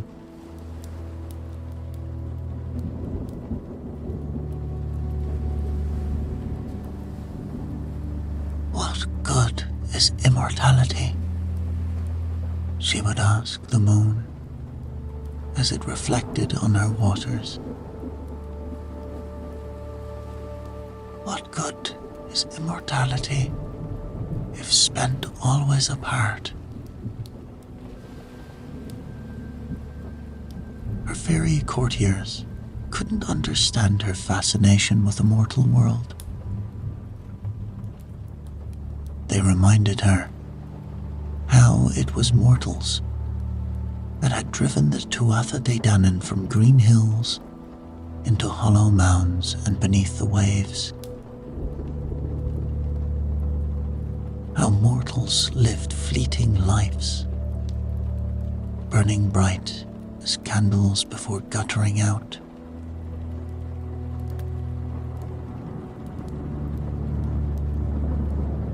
Their brevity makes them beautiful, Cliona would reply.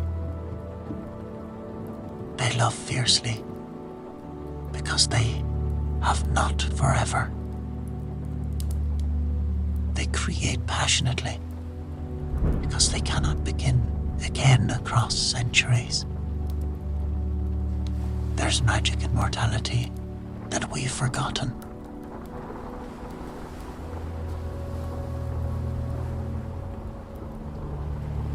Cliona spent more time near the boundary of her realm, where seafloor rose to meet land. She sent gentle waves to touch shore, like curious fingers reaching for something just beyond grasp. And there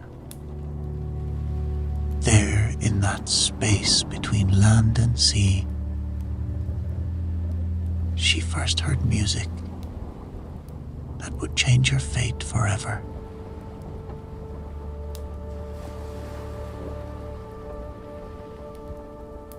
The sound came at twilight, when boundaries between worlds grow thin. It was a melody played on a wooden harp, its notes clear and sweet even through water. Night after night the music came. Night after night, Cliona drew closer to them.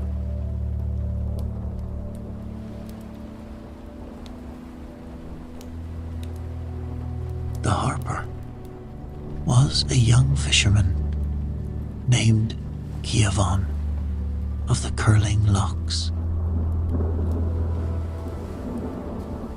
So cold for the dark waves of hair that fell about his shoulders like midnight water.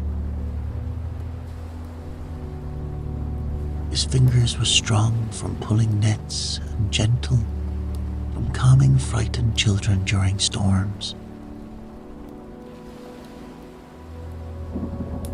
Each evening, after returning with his catch, he would climb to a smooth rock overlooking the harbor and play. Sometimes joyful tunes that set Cliona's feet moving beneath the waves. Sometimes sorrowful airs that brought unexpected tears to her eyes.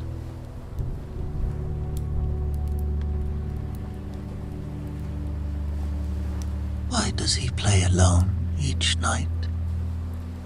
She asked her white bird that often flew above the surface. He plays for his mother, the bird replied. She taught him the old songs before the sea took her 3 winters past. He believes when he plays Her spirit can hear him across the waters.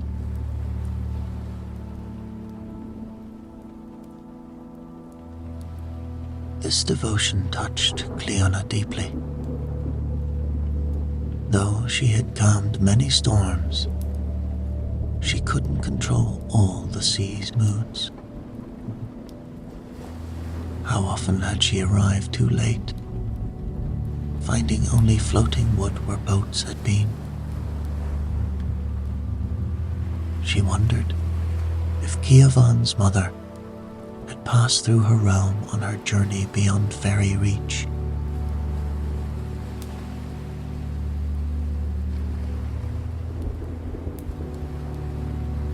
One evening, as autumn winds stirred whitecaps, Kiavan took his coracle out despite threatening weather. A sick child needed fish for strengthening broth, though other fishermen stayed ashore. Kiavan rowed past the harper's protection. Cliona felt the disturbance immediately. The storm wasn't natural, but born from a quarrel between northern sea spirits. Tempestuous beings with little concern for mortal lives. She sent her bluebird to warn him, but too late. His boat was already taking on water, tossed between waves tall as castle walls.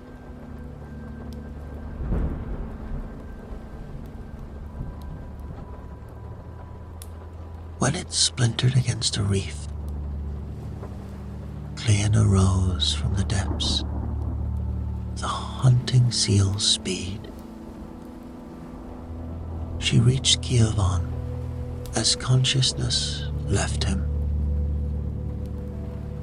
his lungs filling with seawater, his harp still clutched tight.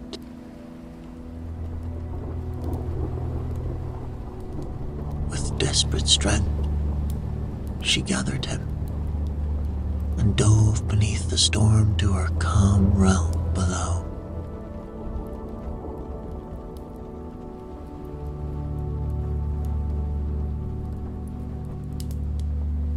In her pearl palace, Cliona laid him upon a bed of sea silk. His skin had taken a bluish pallor, and no breath stirred in his chest. Her 3 birds circled above, their magical songs weaving harmonies meant to call life back into failing bodies.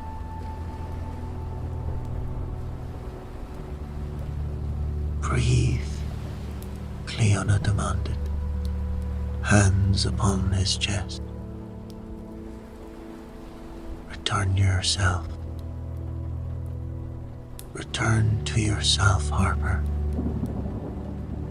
Your song isn't finished.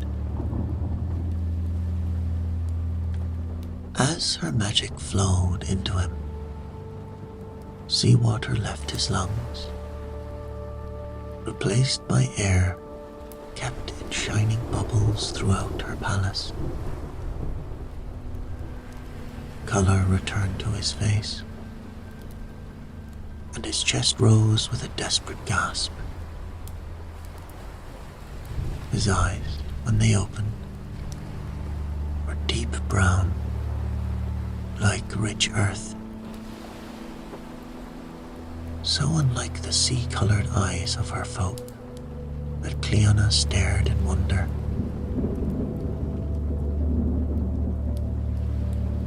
Kiavan's first vision was of Cliona bending over him,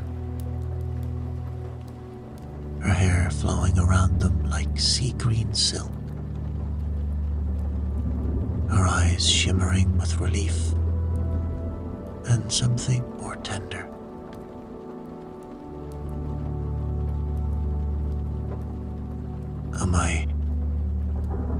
Spirit, he whispered, his voice rough from salt.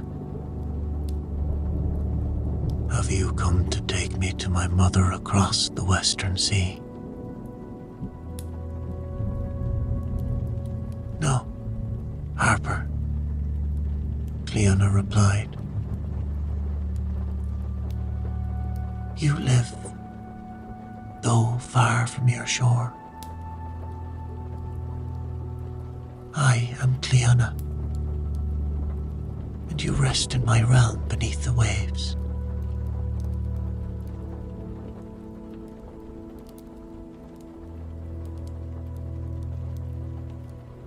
Fear might have overcome another man in the legendary halls of sea fairies.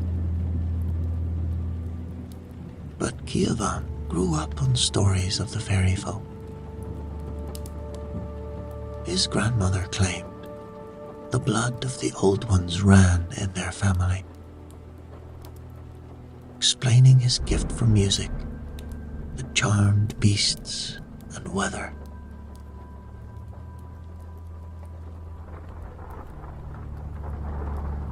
I know of your name, lady, he said, trying to sit despite weakness. Fishermen speak it with respect, and old women leave offerings at turning tides. They say your kindness has saved countless lives.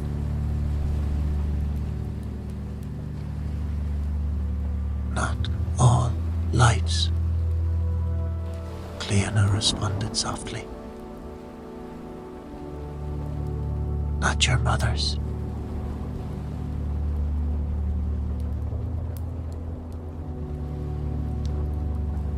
Sorrow passed across his face. No spirit commands all the sea's moods, my lady. We who live near her know we risk her fury. My mother understood this. His acceptance, free from bitterness, moved Cliona unexpectedly. Here was a mortal who understood the world's balance, who took its gifts and hardships with the same steady heart.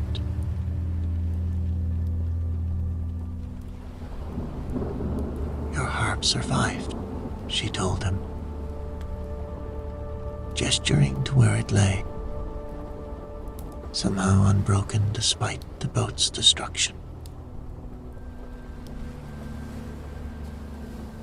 I have never heard its like beneath the waves. Kievan's face brightened. Would you have me play for you, lady? It seems a small repayment for my life.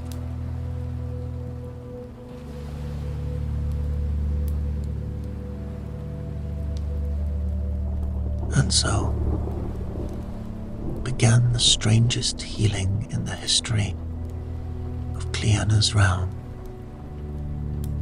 As Kievan regained his strength, he would sit by the open windows of the Pearl Palace, playing his harp, while Cliona's birds added their voices to his music.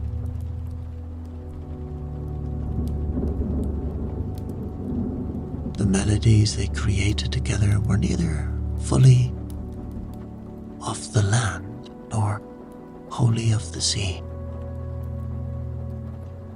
but something new that rippled through the water for miles around,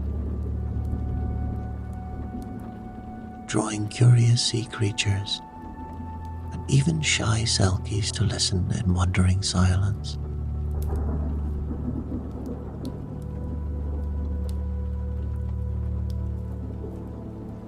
When he wasn't playing, Giovanni told stories of shore life, of harvest festivals and winter gatherings, of children's games and lovers' promises. In turn, Cliona shared tales of the deep places no mortal had seen, of ancient sea kings and forgotten wonders lying on the ocean floor, of the old magic that still ran strong in fairy veins while it faded in the upper world.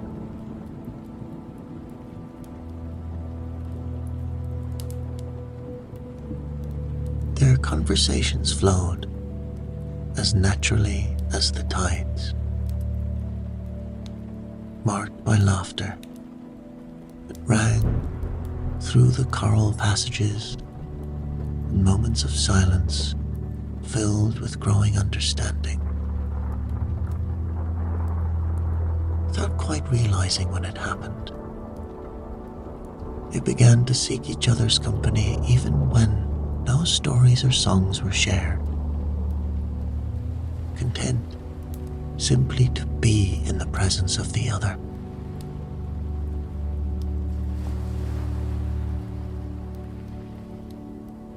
Love, when it bloomed between them, surprised them both, not with sudden passion, but with the gradual certainty of tide following moon. Giovanni found himself thinking less of his return to shore and more of finding ways to remain in the shimmering holes beneath the waves.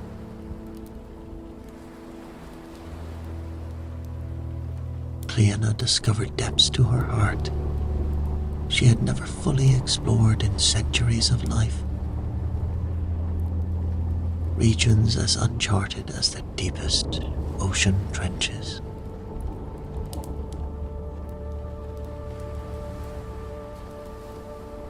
Her court noticed the change in their queen.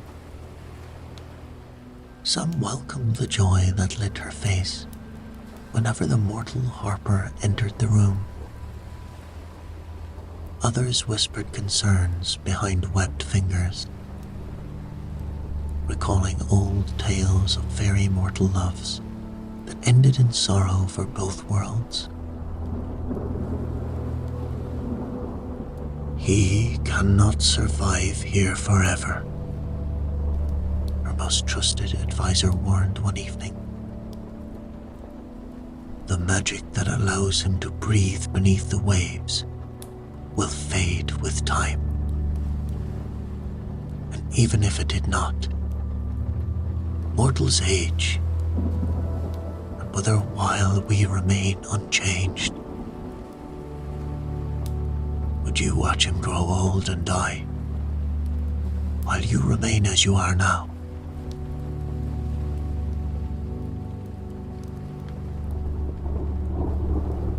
Cliona knew the truth in these words, yet her heart refused their wisdom.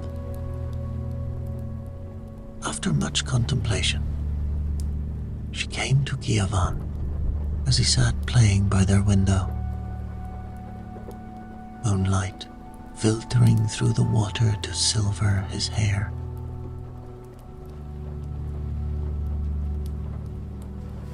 I have lived centuries in these waves, she told him. I could live centuries more, ruling my court, calming storms, watching generations of shore dwellers live and die. But I find I no longer wish for such an existence.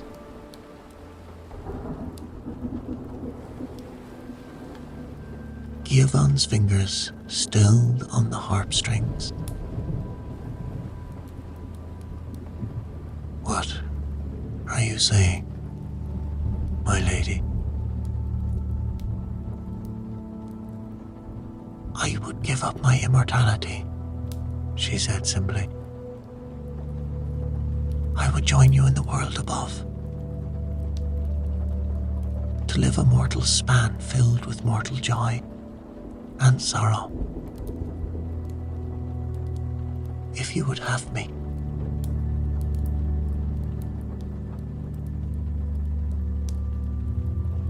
The harper's face showed wonder touched with fear. You would abandon your realm for me. Leave behind your power and your people. Not all power, Cliona smiled. Even mortal bound. I would retain some connection to the sea, but yes, I would choose one lifetime with you over endless centuries without.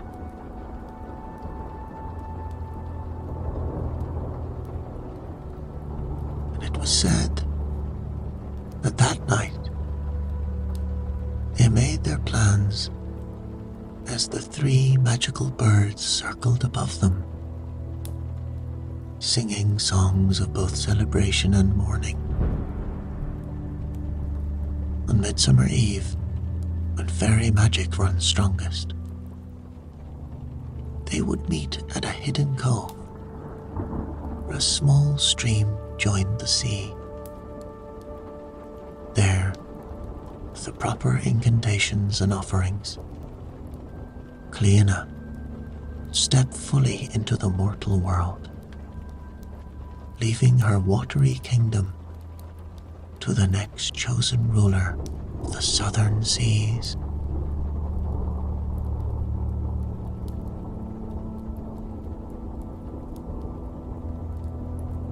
Word of the Queen's intention spread through the underwater court. It spread like a storm current. Many of her people were shocked.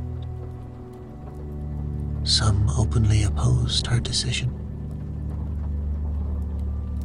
Among the most troubled was Ivar, her court musician, whose talent with the water harp was renowned throughout the fairy realms. You see, unknown to Cliona, Ivar had loved her from afar for centuries. His devotion expressed only through the songs he composed in her honor. He had watched in silent agony as she fell in love with the mortal, convincing himself that the infatuation would pass like so many mortal lives before. But now, faced with her permanent departure, desperation overcame his better nature.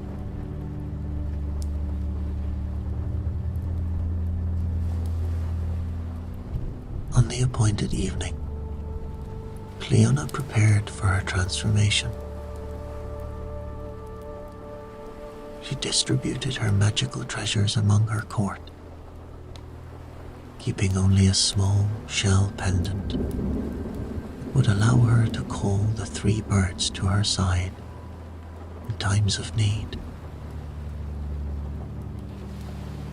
She said her farewells, appointed her successor, a wise selkie woman who understood both land and sea, finally made her way to the arranged meeting place.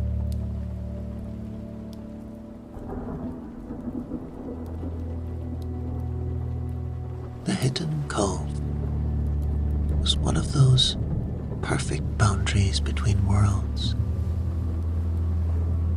Crescent of smooth stones where clear fresh water from the hills met the salt waves of Glandor Harbour. Ancient standing stones marked the spot as sacred, Here, fairy magic flowed strong and stable, making it the ideal location for such a momentous transformation.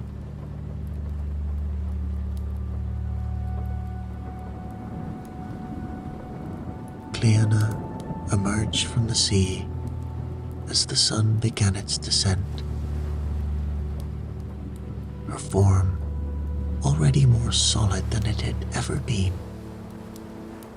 The first step in her transition to mortality. Her hair, still carrying the colors of the deep ocean, hung heavy with water around her shoulders. She wore a simple gown, woven from sea silk, adorned with the shell pendant at her throat.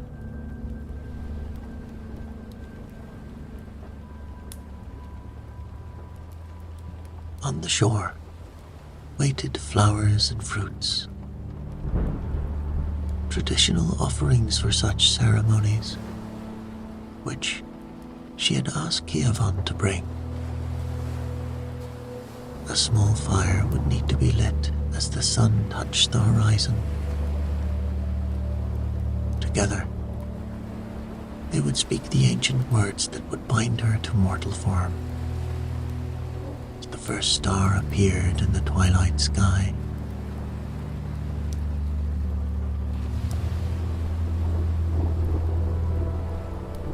but as she waited, watching the sun sink lower,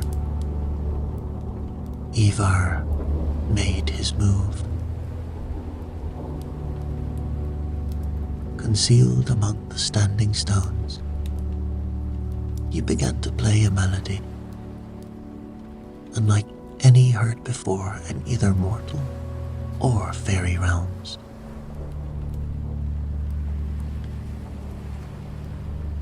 The notes seemed to hang in the air like mist, each one perfectly placed to induce deep dreaming. It was a forbidden magic, one that could ensnare even fairy minds if crafted with enough skill and malice.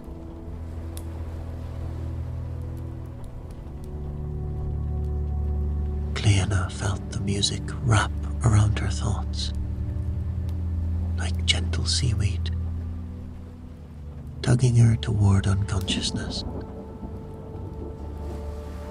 She recognized the enchantment, even as it took hold. A look of betrayed understanding crossing her face, she slipped down onto the smooth stones of the shore.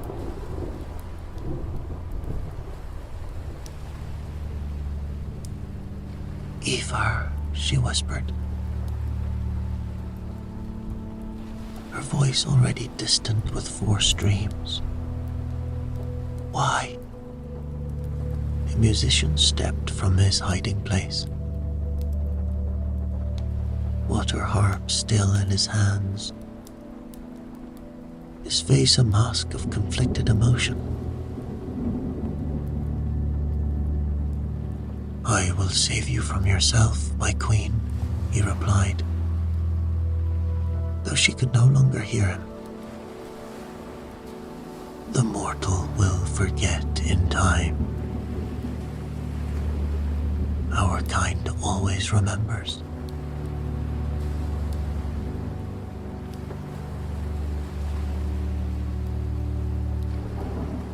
With swift movements, he summoned those fairy courtiers who had opposed Cleona's choice. Together, they began the complex magic that would bind her not to mortal form but to the sea itself. Neither fully fairy queen, nor fully free, but an eternal spirit caught between worlds. It was a cruel mercy in their minds, preventing her from experiencing mortal death. while still allowing her some limited connection to the shore and the mortal she loved.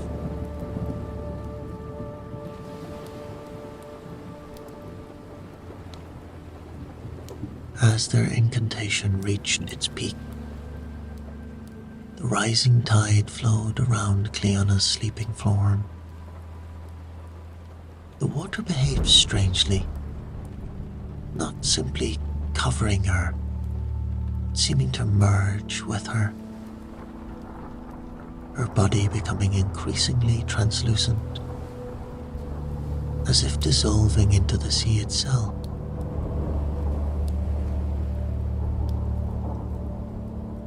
It was at this very moment that Kievan arrived at the cove, his arms full of wildflowers and summer fruits, a small bundle of kindling for the transformation fire strapped to his back. He saw only the massive wave, rising unnaturally high against the setting sun. A wall of water that seemed to hold Cliona's sleeping form within its heart. "No!" he cried, dropping his precious cargo, rushing toward the water. "Cliona!" But he was too late. The wave crashed against the standing stones, and when the water receded, no one lay upon the shore. Only the shell pendant remained, pulsing with a faint light among the wet stones.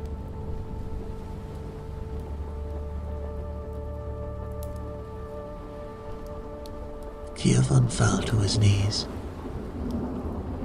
gathering the pendant in trembling hands. "What have they done to you?" he whispered, tears mingling with sea spray on his face.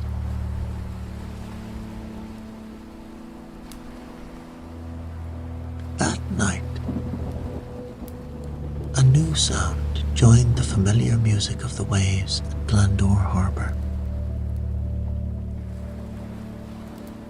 Those who lived along the shore described it as a woman's voice, sometimes singing, sometimes crying, carried on the water itself. When they looked out to the sea, some claimed to see a female figure, formed of moonlit water, standing briefly among the waves, before dissolving back into foam.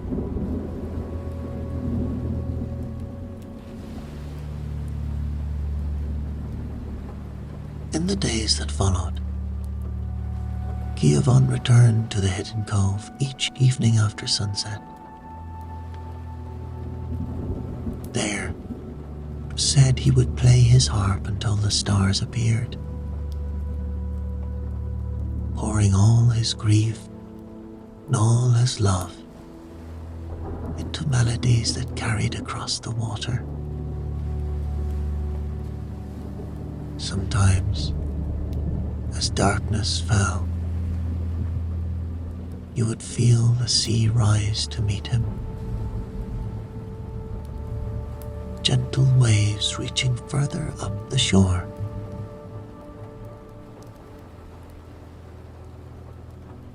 As if trying to touch him.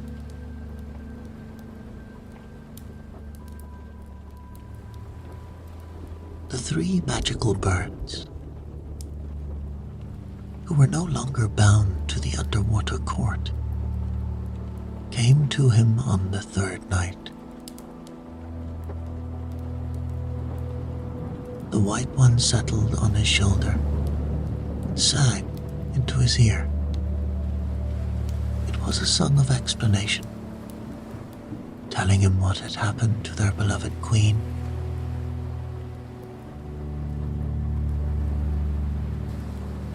She is not gone, the birdsong told him. Not fully. But neither is she as she was. They have bound her to the sea itself. She has become one with the waves of this coast. Her consciousness, her love, her very self remains, but spread thin across the waters of her domain.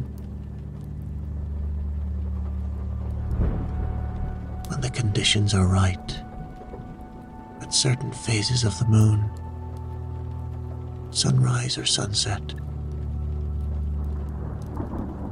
or when true emotion stirs the air, she can gather herself into semblance of form, briefly remembering the wholeness she once knew.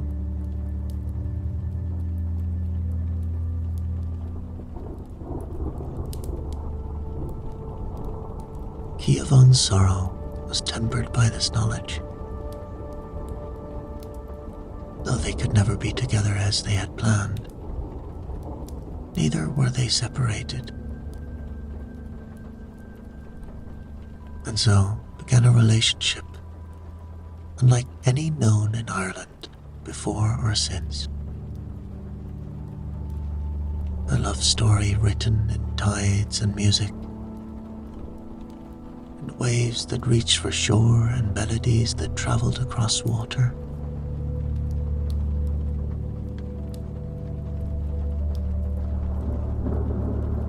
The local people soon became aware of this strange communion between the harper and the sea.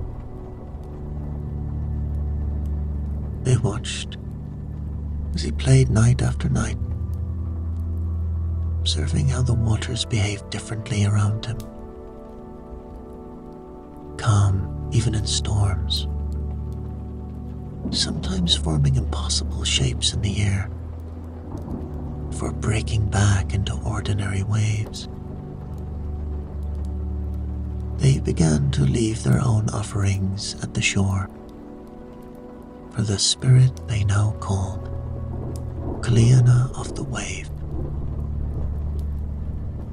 Small tokens of respect for the queen who had become one with the waters that sustained their lives.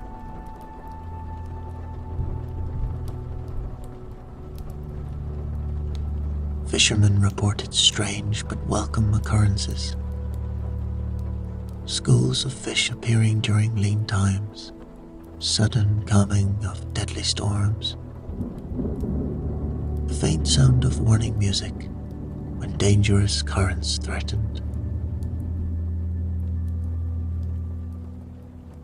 Children born in villages along Cliona shore sometimes demonstrated unusual abilities, perfect pitch, second sight, or an uncanny connection to the sea's moods. These were said to be touched by Cliona's blessing. Kiavon, it was said, never took another lover, though many a village lass would have welcomed his attention.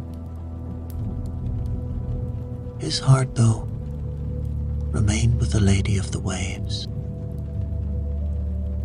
And on calm nights when the moon was full, those walking late along the shore might glimpse them together. The harper playing at the water's edge, while a figure of liquid light rose from the waves to dance to his music.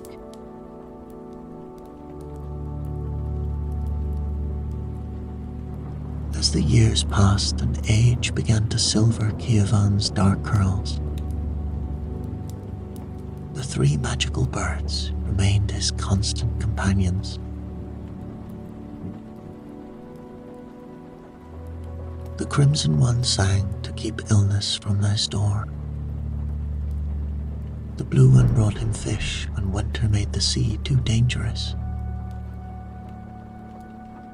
The white one carried messages between him and Cliona, when our consciousness was too diffuse across the waters to gather into visible form.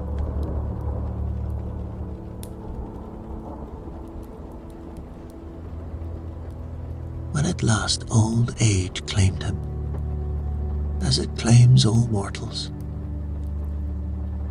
Giovann asked to be carried to the hidden cove one final time. There, propped against one of the ancient standing stones with his harp and lap,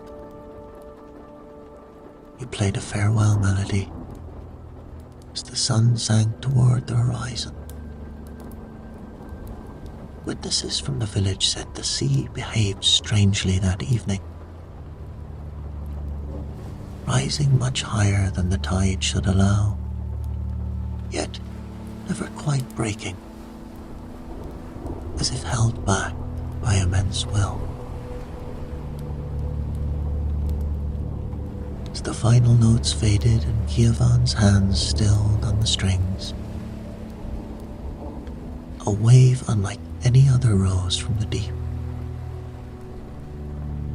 Within its crystalline heart, Cliona's form appeared, more solid than it had in decades. Her face both joyful and sorrowful, as she reached toward the shore. The wave rushed forward, not with destructive force, but with gentle purpose, enveloping the old harper in a liquid embrace.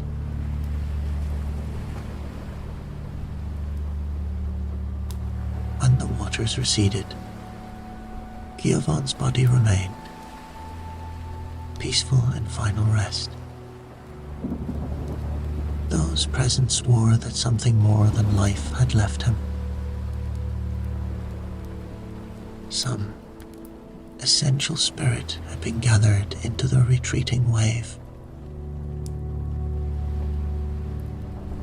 His harp, still clutched in lifeless hands, played a single perfect note, though no living finger had touched its string.